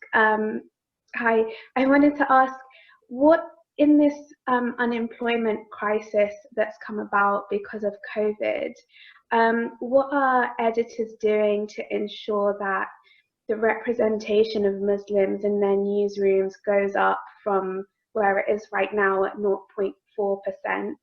And what are you also doing to retain them and make sure that they get to senior positions as well, because I feel like a lot of conversations that suddenly started happening after the BLM movement and this wave of journalists on Twitter offering their mentorship, these conversations have been happening for years now, and it seems like not a lot has changed, and often a lot of newsrooms do rely on journalism schools predominantly to hire for their newsrooms. Nimra, who are you addressing your question to, please? I don't have a specific editor in mind, just... Okay, maybe we could bring in Allison. Phillips, would you like to take on this? I don't think we've heard from you that much. Hi Nimra. So I think there's a few things that that we're doing. I mean, I can talk specifically about the Mirror, but I get the impression that quite a lot of the news organisations have got different sort of projects they're working on at the moment. So we've worked with an organisation called Creative Access, who work specifically at trying to encourage mainly young people, but mainly young people from underrepresented backgrounds to find a route into the media. And then we've had paid interns through them, and then we're sort of creating a traineeship from there as well. So so we're doing that on the one hand. I mean, we already have got quite a few Muslim journalists on our staff. We also do mentoring in terms of trying to ensure that people enjoy their time and they stay with us. We're also involved in another project, which is with an organisation where we have sort of sponsored a student from a Muslim background who's been through City University and has now just come out and is now doing a 6-month time with us as well. So so there's various things like that that we're looking at, and I know that different newsrooms are trying different things as well. And I think there's also an awareness, particularly, we've just gone through a big period of redundancies, unfortunately, that we are now thinking about how, when we've got a redundancy situation, as much as we are when we've got a recruitment situation, about how we are being ensuring that representation doesn't drop during that period, and that we are that the panels who are making those crucial decisions are as diverse as possible. So it is, I mean, you just have to believe it is at the forefront of minds, and it's not slipping from minds. And okay, there might not have been people putting stuff out there on Twitter and all the rest of it, but it's what's actually happening on the newsroom floors that matter. And certainly we are making big strides forward, and we're not going to be giving up on that. Okay, thank you so much for that answer. I'm going to take a couple of more questions. We have next up is Farah Khori. I'm going to ask you to unmute yourself. If you could ask your question, please, Farah. Hi, can you hear me? Yes, we can. Brilliant. Good evening. Thank you to all the panelists for coming onto this this webinar. It's been really, really insightful so far. My question is actually directed to you, Allison. I actually had the pleasure of working at Trinity Mirror before it was Reach in the Insight department some years ago. And I'm currently a financial journalism student at City now. And my question really relates to something which I observed when I was working at Reach, but also something that we're discussing in my classes currently. What I want to know is, what are your thoughts on the role of the media in reflecting the views of your audience, and how far do you think that the role of the media is to reflect the view of your audience, or to kind of shape it? And how do you balance those two things? I think that's really interesting point, in that obviously we have to be conscious and respectful of the views of our audience, but I mean, I would argue that our audience are sort of we like to think of them, we sort of tagline of saying they're sort of big-hearted and open-minded. So they're people I feel quite proud to represent. But I think there are sometimes issues which, particularly perhaps sometimes, the print readers are perhaps slightly older, so digital readers are that much younger, and so there are sometimes issues. I'm not talking necessarily about issues around ethnicity. There can be all sorts of issues that some of the readers find a little bit harder to process, but I don't think you can. Sometimes you've just got to do what's the right thing, and you've just got to take. And even if some of the readers might find that thing a little bit harder to come to terms with, and therefore it's about taking them on a journey. It's not about battering them with information, and it's not about hectoring them, and it's not about telling them they're stupid or they're wrong. It's about giving people the information. I think if you give them information, we're really big into explainers. And we're very big into sort of dispelling myths and busting myths. And if you can do that, then they will get to that place themselves, and you're kind of all going on this journey together into a sort of hopefully more progressive way, hopefully. Thank you. That's really reassuring to hear. Thank you very much. Okay, 2 more questions we have. So I'm going to go now to David Say, who has been waiting very patiently. David, could you unmute yourself, please, to ask your question? Yeah. There you are. Hi. Thank you to all speakers. A couple of points, really. One is from my colleague Peck, who's had to leave early. She wondered whether is it because both Muslims as well as people from the East and Southeast Asian sector, because our lives are not regularly reported and normalized in mainstream media, that when we are reported, these kind of negative undertones actually become much more amplified because we aren't visible enough in terms of everyday life, normalized life, so that when negative news stories come, particularly with COVID, then suddenly it becomes 10 times worse. And I think the anger felt by many of the participants is also shared by the Chinese and East Asian communities who have been particularly targeted during this period for obvious reasons. So that's one comment stroke question.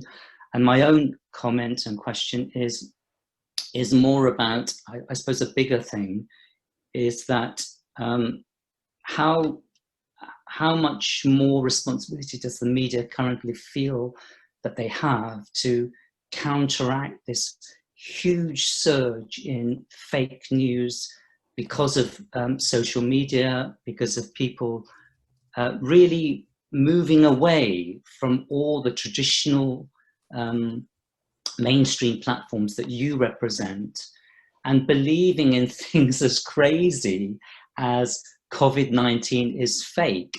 I mean, there have been 2 demonstrations. I live in Soho. There have been 2 demonstrations in Trafalgar Square recently. 10,000 people first time, 15,000 people the second time. British people, so they're not crazy Trump supporters in America, but British people who now are saying COVID-19 is a conspiracy, it's fake news. So, you know, what new strategies can mainstream media come up with to calmly educate, challenge, and just say what you are believing is total nonsense? We want to respect you. We don't want to say that, you know, we don't want to diss you, but actually what you are saying is factually incorrect. And news is all about facts and truth. It's not about subjective truth. And, you know, so I think that's the real danger at the moment, because it happened in the 1930s with propaganda and, you know, the far right using a kind of, using all that kind of negative hate speech to create such division. It led to war. And, you know, I just feel at the moment that the circumstances of global economic breakdown, I suppose, and we're all going to experience that very soon, particularly post-Brexit, that actually it's that the landscape is ripe for the far-right fascists now to play on everybody's fears and to really so much more hatred. I mean, the threefold increase in attacks against my community is unprecedented. We've never experienced. And so we really identify with the Islamophobia that the Muslim communities experience. We feel hand in hand with them. And that's why I'm here tonight, because I want to learn from the Muslim community, but I also want to say that we also need your support. So, sorry, it's very long-winded, but Thank you so much for that, David. Sorry to interrupt you.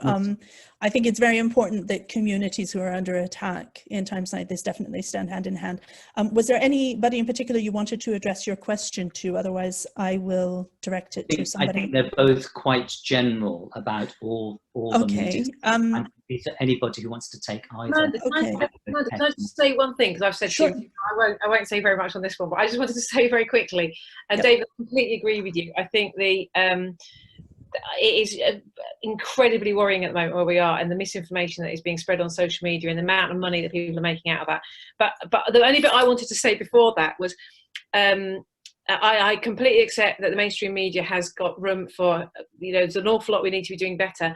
But I do also think at this point I'd quite like to come out and defend, in that I kind of think a lot of what we do, I sometimes think isn't as bad as people think it is. And I sometimes wonder whether people are actually engaging direct with the mainstream media, sometimes when they've got these major concerns, or whether it's what they think we're writing and and again, I wonder how much that is perhaps distorted in the land of social media. And I know there's a lot of people on this calls that have got concerns about the BBC, but if I could be the person that perhaps puts in a word for the BBC, I think the BBC, we are incredibly lucky in this country to have an organisation such as that, which, yeah, of course they get it wrong sometimes, but a lot of the time they get it right. And you look at the state of the media in the US, you look at the damage that social media is doing to our society, and I think really we should be pleased with quite a lot of what the BBC does. But anyway, I'll let other people talk now. I'm just going to say, could I just jump in very quickly? Yes, please, Diane, go ahead.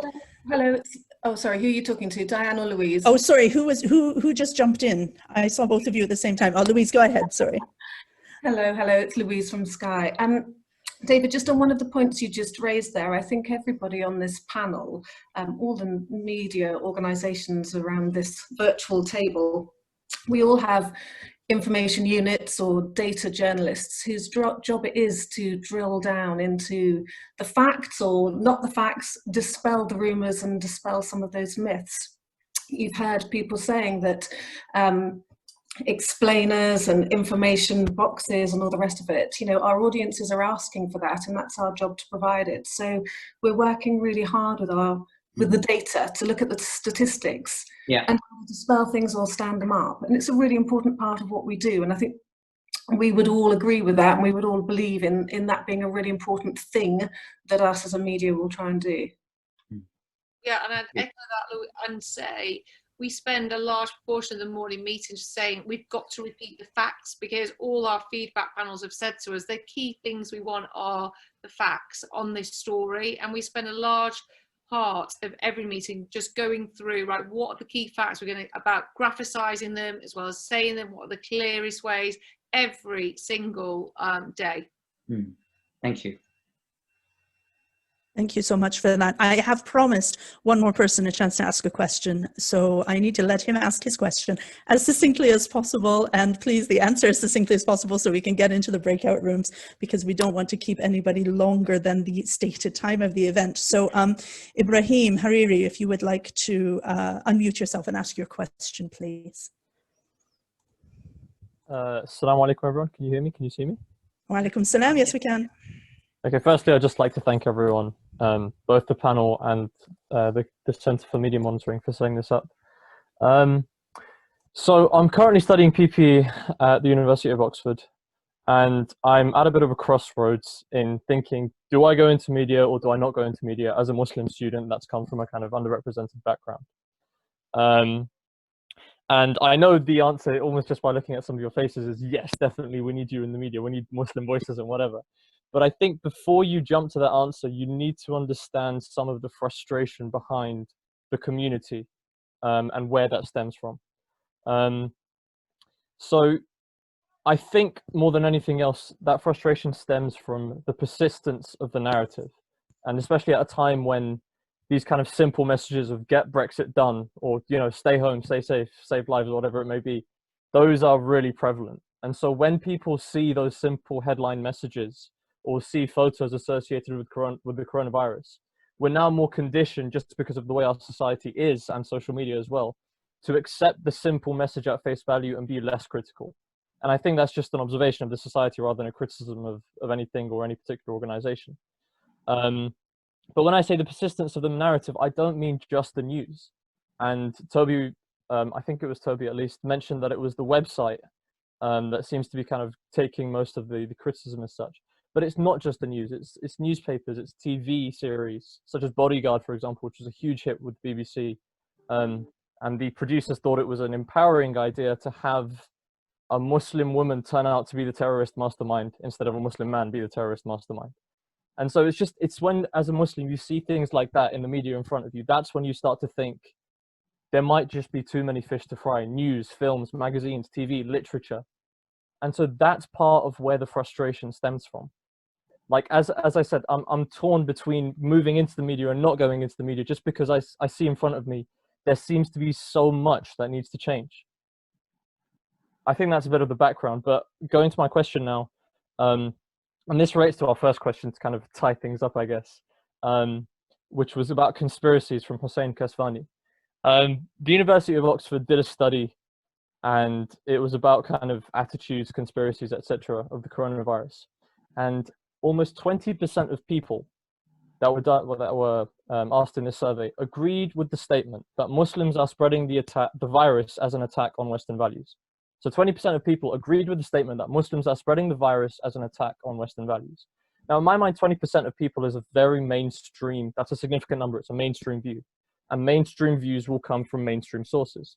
And so although although we can say, oh, the pictures might not have that much of an impact when we're talking about COVID news articles or anything else, we need to also not be naive in saying that when we aren't normalized, those pictures that are kind of loose associations actually do have an impact.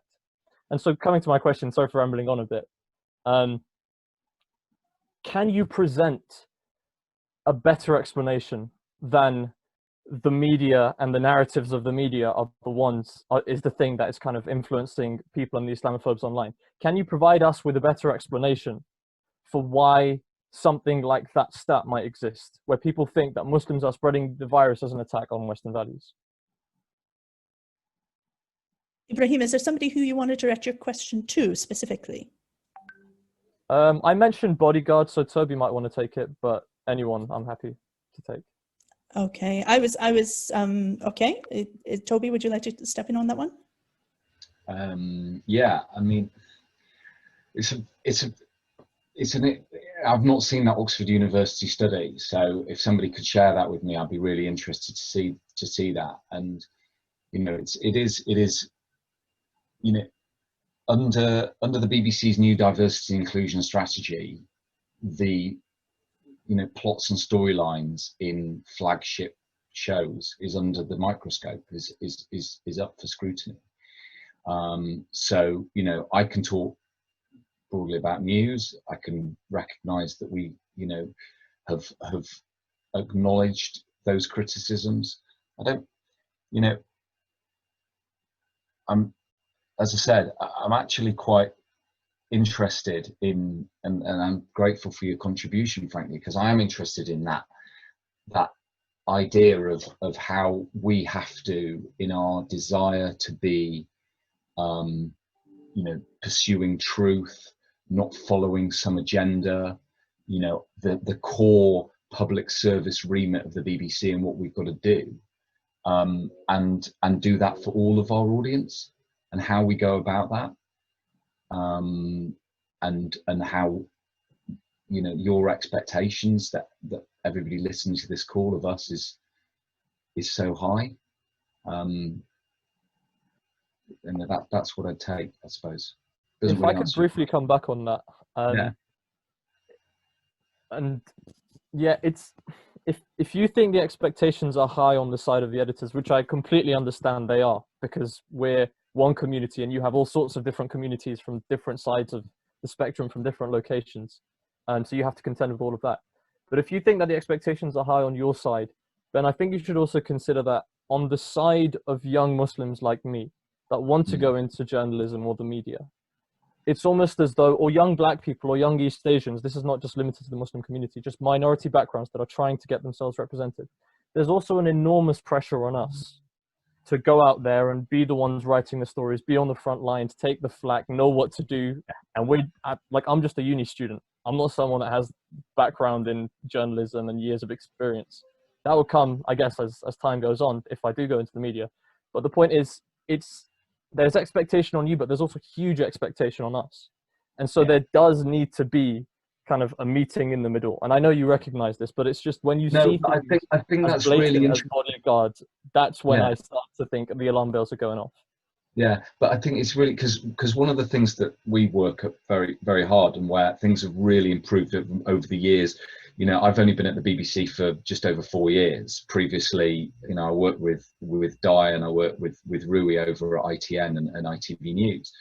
I think this, you know, it's really improved. But I'm hearing you, and you know, I think we've all of the media representatives here have probably felt it, where it's, you know, and Rui, you know, bless you, you've often been the person that we go to, that the editors or the correspondents, to get, you know, a perspective.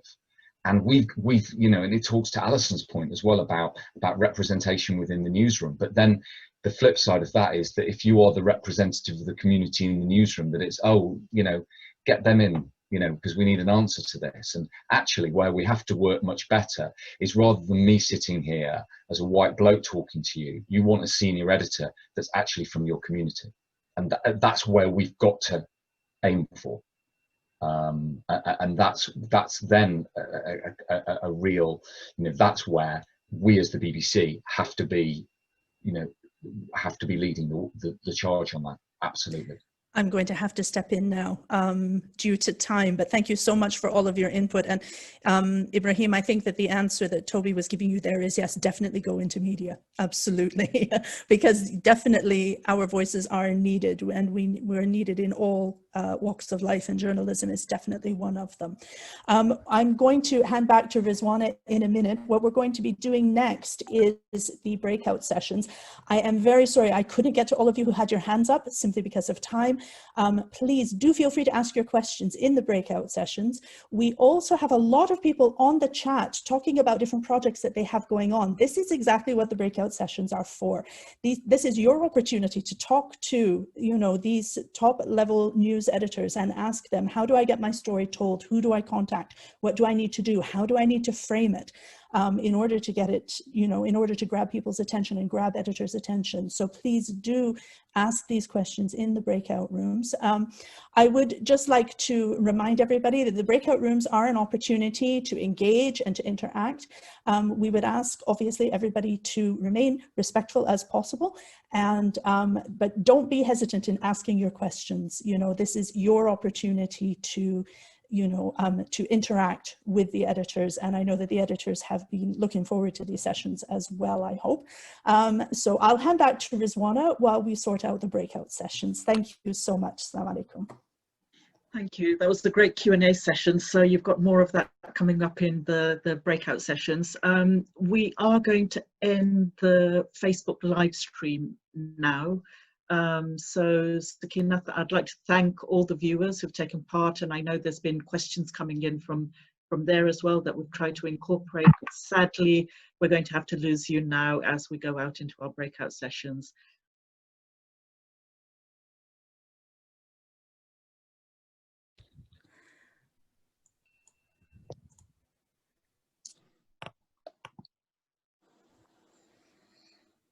Okay, excellent. We're all back from the breakout rooms. I'm going to hand back to Rizwana. Could I ask everybody except for the panelists to please switch off your cameras? This is so that we can ensure that the BSL interpreters are visible on the screen for those who need them. Rizwana, I'm going to hand over to you now. You are muted. Oops, sorry, just unmuting myself. Thanks, Amanda. Great. Well, I hope that everybody's had really interesting discussions, and that's each group elected a spokesperson who's going to give us some feedback. And I'd just like to know, briefly from each spokesperson, what were the issues that were discussed, whether, you found the sessions useful, and did you agree on any ways forward? So I'll start with each group at a time. So who's the representative for group 1? Amanda, your face is frozen on our screen at the moment. I'm not sure if you can see that. Is it still frozen? I had actually switched off my camera. No, you're not now. So okay. I have the rooms. I'm just going to bring out the break. Can the person who's, I suppose if you ask for the representative from each room, if they can raise their hand, who's the person that's going to feedback? So breakout room 1 was with Louise Hastings. Am I still frozen? No? Okay. So breakout room 1 was with Louise Hastings, and Yusuf was our staff member on there. Yusuf, who was your spokesperson? Sorry, I'm happy for Louise to contribute. There was just myself, Louise, and there was a few of us. In breakout room 1? Yes. So this is Louise. It was Louise. It was, yes, Louise, but who was the spokesperson in the room? You were assigning a spokesperson from the audience who was going to feedback? We didn't do that. We didn't do that. Okay, why don't we ask? Lovely intimate conversations. I'm sure. Would Khalid like to feedback to us then? I've worked with Khalid before. I think he could be quite good at feeding back what was discussed.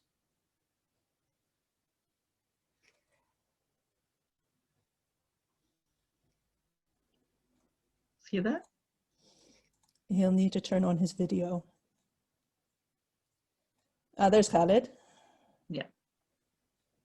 Khalid, could you feed back to us what you spoke about? I'm just checking to see whether the interpreter can see me. Okay. So I raised a point. Let me try and gather my thoughts as to what I was talking about. Oh, did I forget? No. I was talking about deaf Muslims, so from that perspective. And it was something that we were talking about various issues regarding diversity. I can't remember exactly who it was, but I wanted to pick deaf Muslims to represent diversity because they are an underrepresented group, sorry. And apologies for my blankety cape, I am a little bit unwell. So please bear with me. So yes, so I was talking about the perspective of a deaf Muslim. Let me try to gather my thoughts. Bear with me.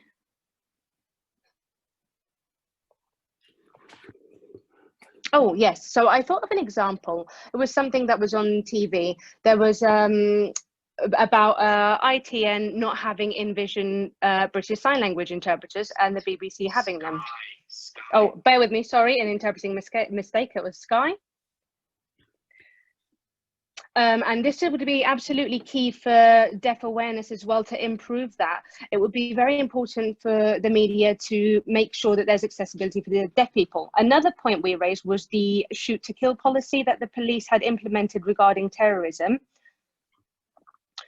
And this was disseminated by the media, and it raised questions regarding a situation where a deaf person might not be able to hear a situation such as that, and that would create a lot of worry.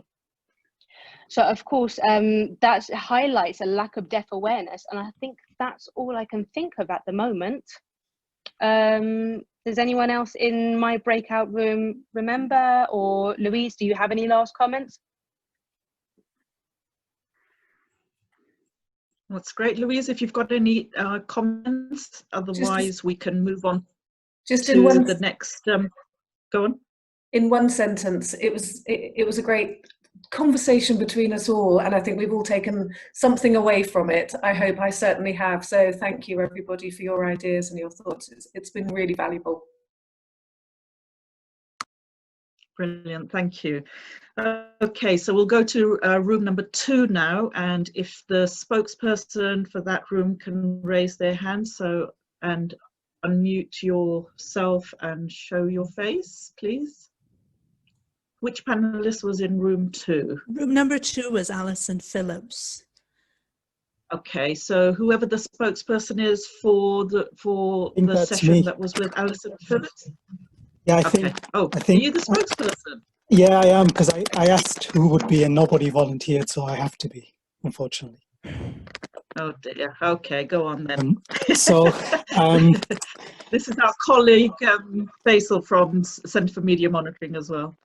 We were fortunate to have Allison and also Fiona Dodd, who's worked as a journalist for 20 years at ITN, I believe, and now does stuff for freelance capacity.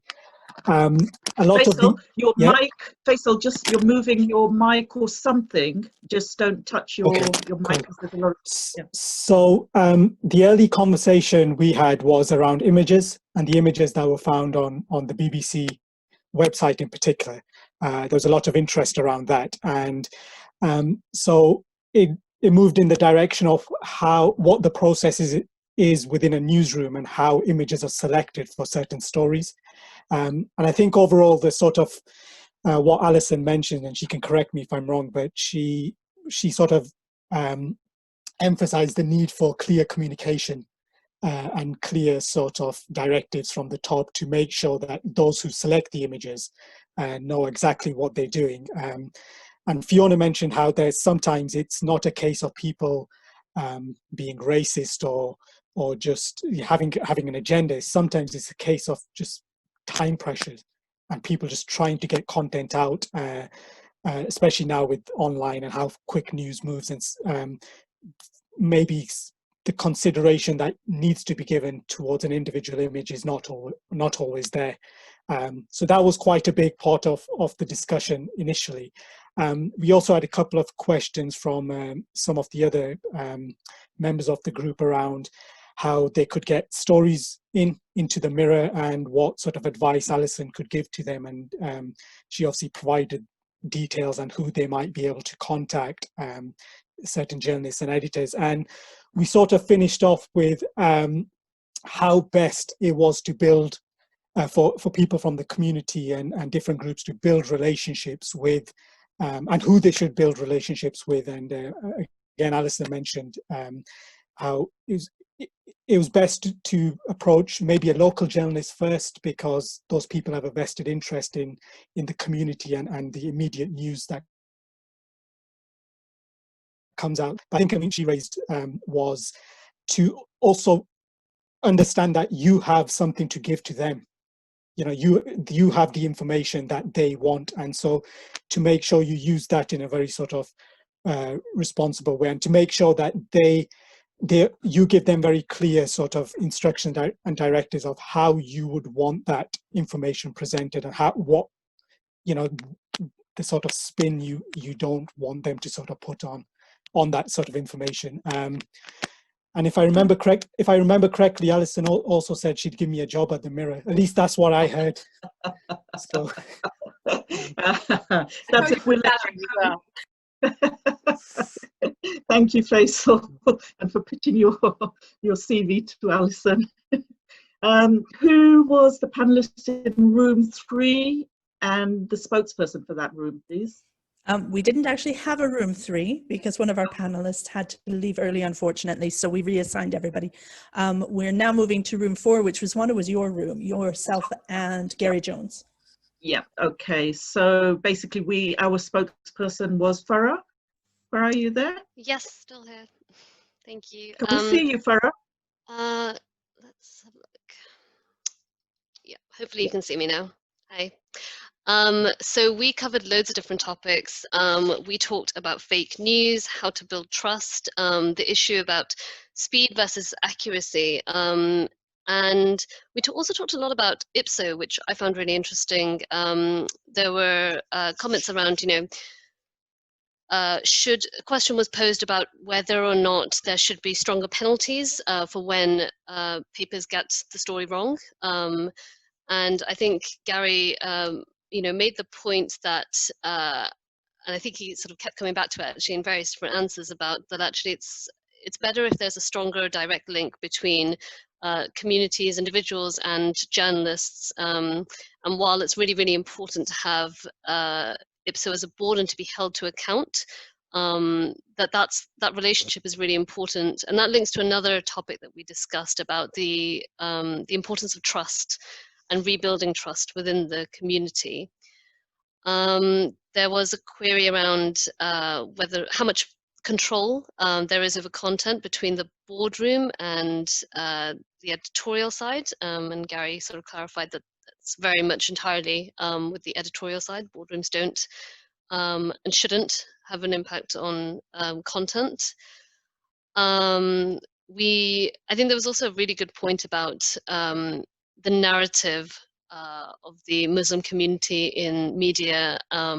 Even though there is a lot of concern about individual inaccuracies, there is still this overarching narrative that we need to be aware of. And I think Gary's main point was that actually in order to rebuild trust, it will take time and it will take a lot of effort on all parties' sides, but he's hopeful. And kindly Gary also asked us a couple of questions about what we wanted from the media, which was a really good opportunity. I hope that summarizes everything. I think that does. If Gary's happy with that, perfect. We can, yeah, brilliant. So room 5, who was the panelist there and who's the spokesperson? So from room 5, we had Peter Clifton. Peter, do you know who your spokesperson was? It's myself, Said Rahim, if you can hear me. Excellent. Said, could you switch on your camera, please? Sure, 1 second. Can you see me? Yes, thank you. Okay. Yeah. Let me just bring up my notes. So we had an excellent session. Thank you very much to Peter and Zenab for hosting it. We found it really useful, got contact details, etc. We covered about 5 or 6 points really in our discussion. The first of which was, so somebody had a question about raising the personal profile to the media, especially where, how do you go about raising profiles for certain specialisms such as mental health? And some advice was given really on that space. Another question was one which was about redressing the balance of positive and negative stories in the Muslim community. With PA in particular, as a slightly different case as the news agents, we talked about how do you raise more stories to PA to allow the consumers wider choice of their stories, particularly of positive, fun and groundbreaking stories. And then there's a related element to that, which is our third element, which is about the pictures, which touches upon an element of what we discussed in the initial session. So where stock images are used, how do we add to that so that we've got better representations of Muslims in the UK, and in this case particularly of professional ones and of Muslim functions and of groups that aren't really covered as far as we can see in any of the existing stock libraries. There was another question which is about the challenges of pitching stories. So we have somebody who's specializing in journalism, training in that area, about what the kind of advice as to what they need to do to pitch their stories better be picked up. And then we also continue that later, coming back on a question which is about the contact pro forma. So what's the optimal way for us to structure our contact when we pitch our stories to allow the agency to assess that story better and put it to the right person? Hopefully I've covered everything that we did in the session. Brilliant. It's great to hear that every single session spoke about a different topic, which is amazing. That's really good. Thank you, Said. If Peter's happy with that summation, then we can move on to the next. Yep. Okay. The next room. Who is the panelist and the spokesperson? Yeah, the next room is breakout room 6. The panelist was Ruhi Hassan. Ruhi, who is your? It was Asma. Asma. Asma, are you online? Yes, so hi everyone. Thank you, Ruhi, for that and absolutely fantastic session, and Zara for hosting that as well. So feedback, I'm just going to separate it into 2 categories to make it a little bit simpler. Number 1, we shared the topics, and number 2, we looked at action points going forward. So some of the topics were sadly representing the mood, how we normalize ourselves as Muslims in the news. How do we engage disengaged family, friends, members who no longer look at the news or watch the news or even want to read about the news? And thirdly, accessibility and having a voice. Not having voice for such a long time and then being given a little bit of access. How do we function with that? Action points, so we all discussed this together. Action points, we are better informed if we engage with a journalist. You might become pleasantly surprised if you actually engage with the news. Share our knowledge. So just sharing our knowledge, speaking to somebody within the newsroom, speaking to a journalist. And Ruhi very nicely gave the 5 C's, and I've actually wrote them down, and I really do feel you should all get a pen and paper and write this down because we really enjoyed it. So the 5 C's, how do you engage? And how do you move forward? So moving forward, number 1, contribute a child. That might be useful to the news world. Number 2, chat. If you like something, tell us. So tell the news community and share that story. Number 3, contribute yourself. So if you're representing education or medicine or engineering or arts, you know, share your stories and tell people, contribute yourself to be a spokesperson. Number 4, contribute your story. If you've got something to say, well, how will everyone know what's going on if you don't share it? So come forward. And number 5, cheer and complain to have your voice. Thank you.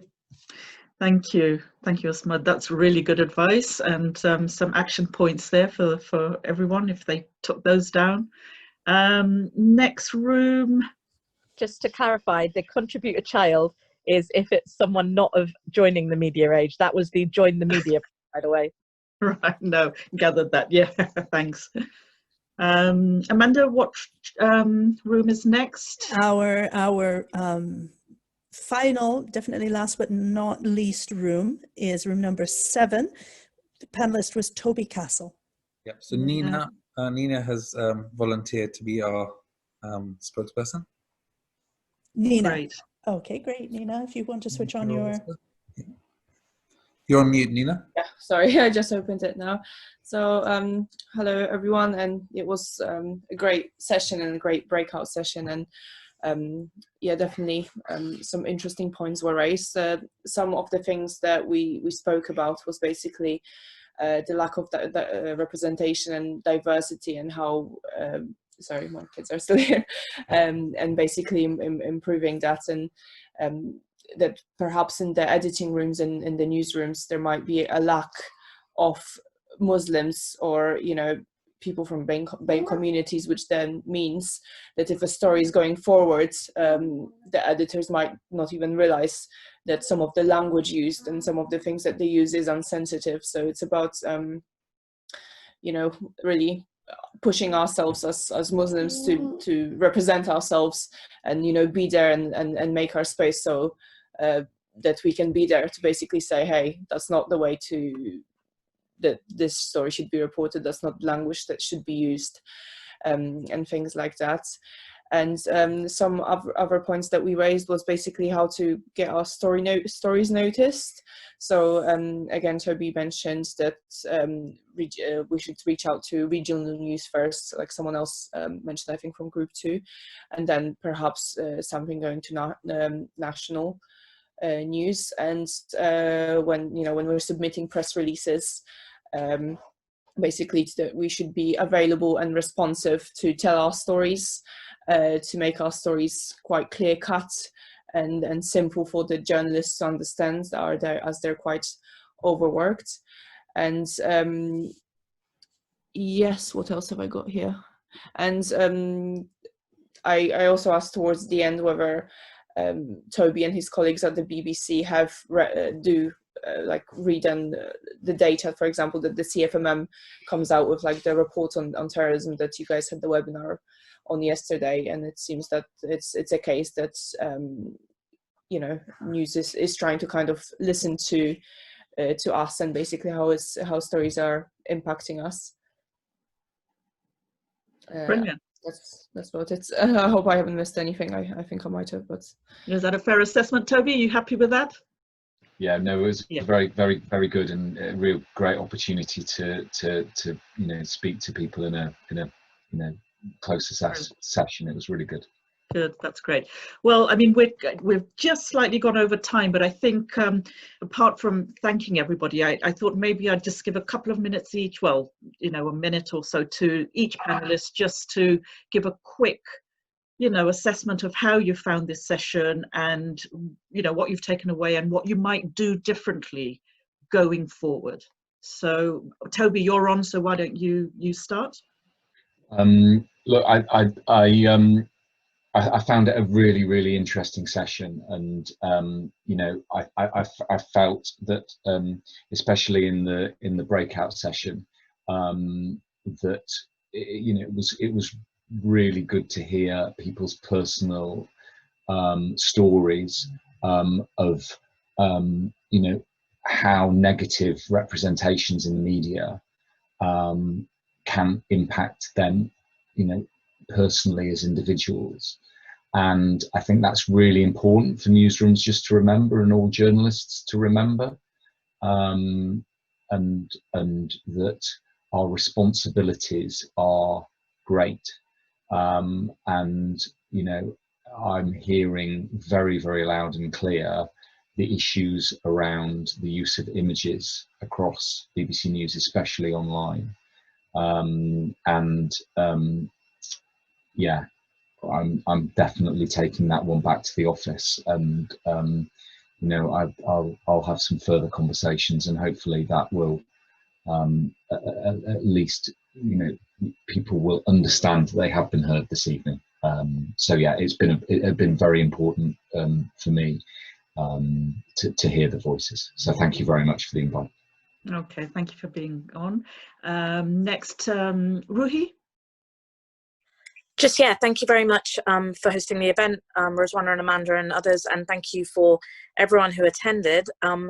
And I would just say I'm someone who believes in dialogue, and I think this is a great example of that.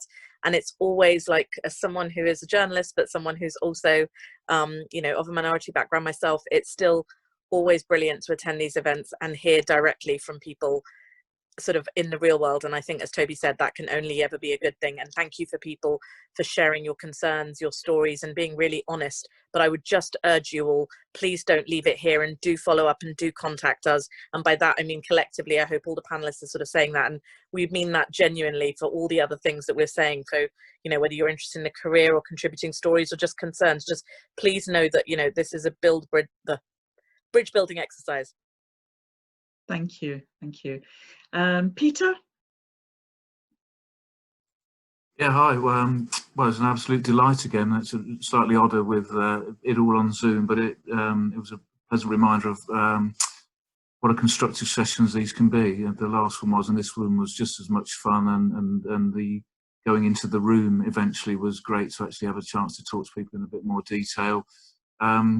You know, I said before, we lost a bit of momentum with all that's gone on this summer after the last one, but it's redoubled my determination to make sure we get more together again. And we talked in the smaller group about how we might have a follow-up group to talk some more, get some more people in to have a look around PA, and hopefully forge some contacts that can keep some really interesting different stories flowing, because that's really what we're about. And you know, there was lots of positive discussion about that in our group, and I look forward to picking up on that. So yeah, thank you for having me.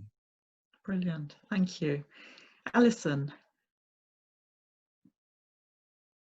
Yes, really just to repeat what everyone else has said. I mean, it is really interesting listening to people's personal experiences, and I think this organisation is brilliant. I think it's affected real change already by by building personal relationships, which is what enables that to happen.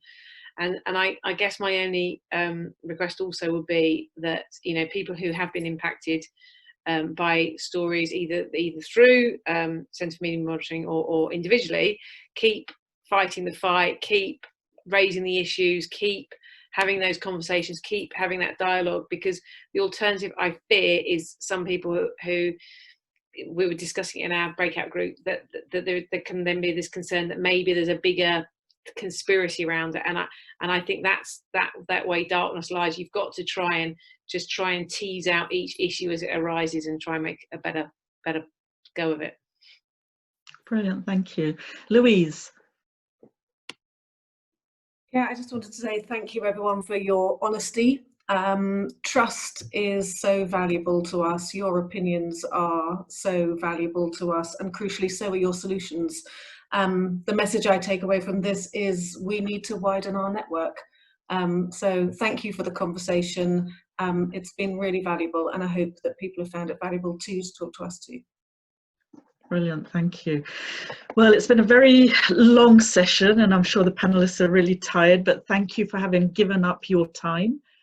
We know you're very busy people, and also the audience. I mean, I think the questions have been outstanding. I think in the breakout sessions, just to have heard the feedback, just to see the diversity of issues that were discussed in each, in each session, and there wasn't, there was some repetition, but lots of issues have been covered, and I hope that, audience and participants have felt that this has been really worthwhile for them as well. And like I said at the beginning, these Meet the Media events are hopefully, the beginnings of dialogue in the media and Muslim communities to bridge the gap, kind of, take away misunderstandings on both parts, build up trust, and eventually, change the narrative, because I think that's a given, that people feel that there is misrepresentation, there is kind of generalizations, there is the tendency to cover Muslim communities within the paradigms of conflict or othering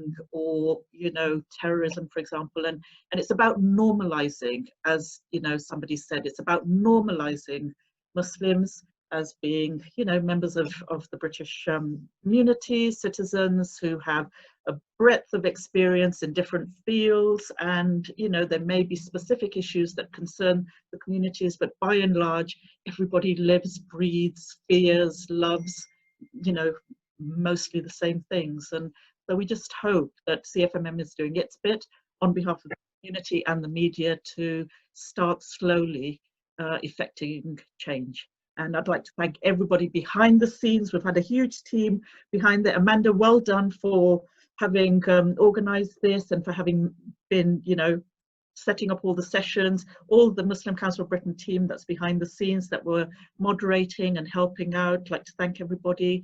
And yeah, we'll be having more of these Meet the Media. Now that we've managed to do it successfully online, I don't think there's any reason to wait for COVID to end, and we will be having more of these sessions and other events online as well. So thank you everyone, assalamu alaikum, and a very good night for what's left of it. Thank you. Thank you very much.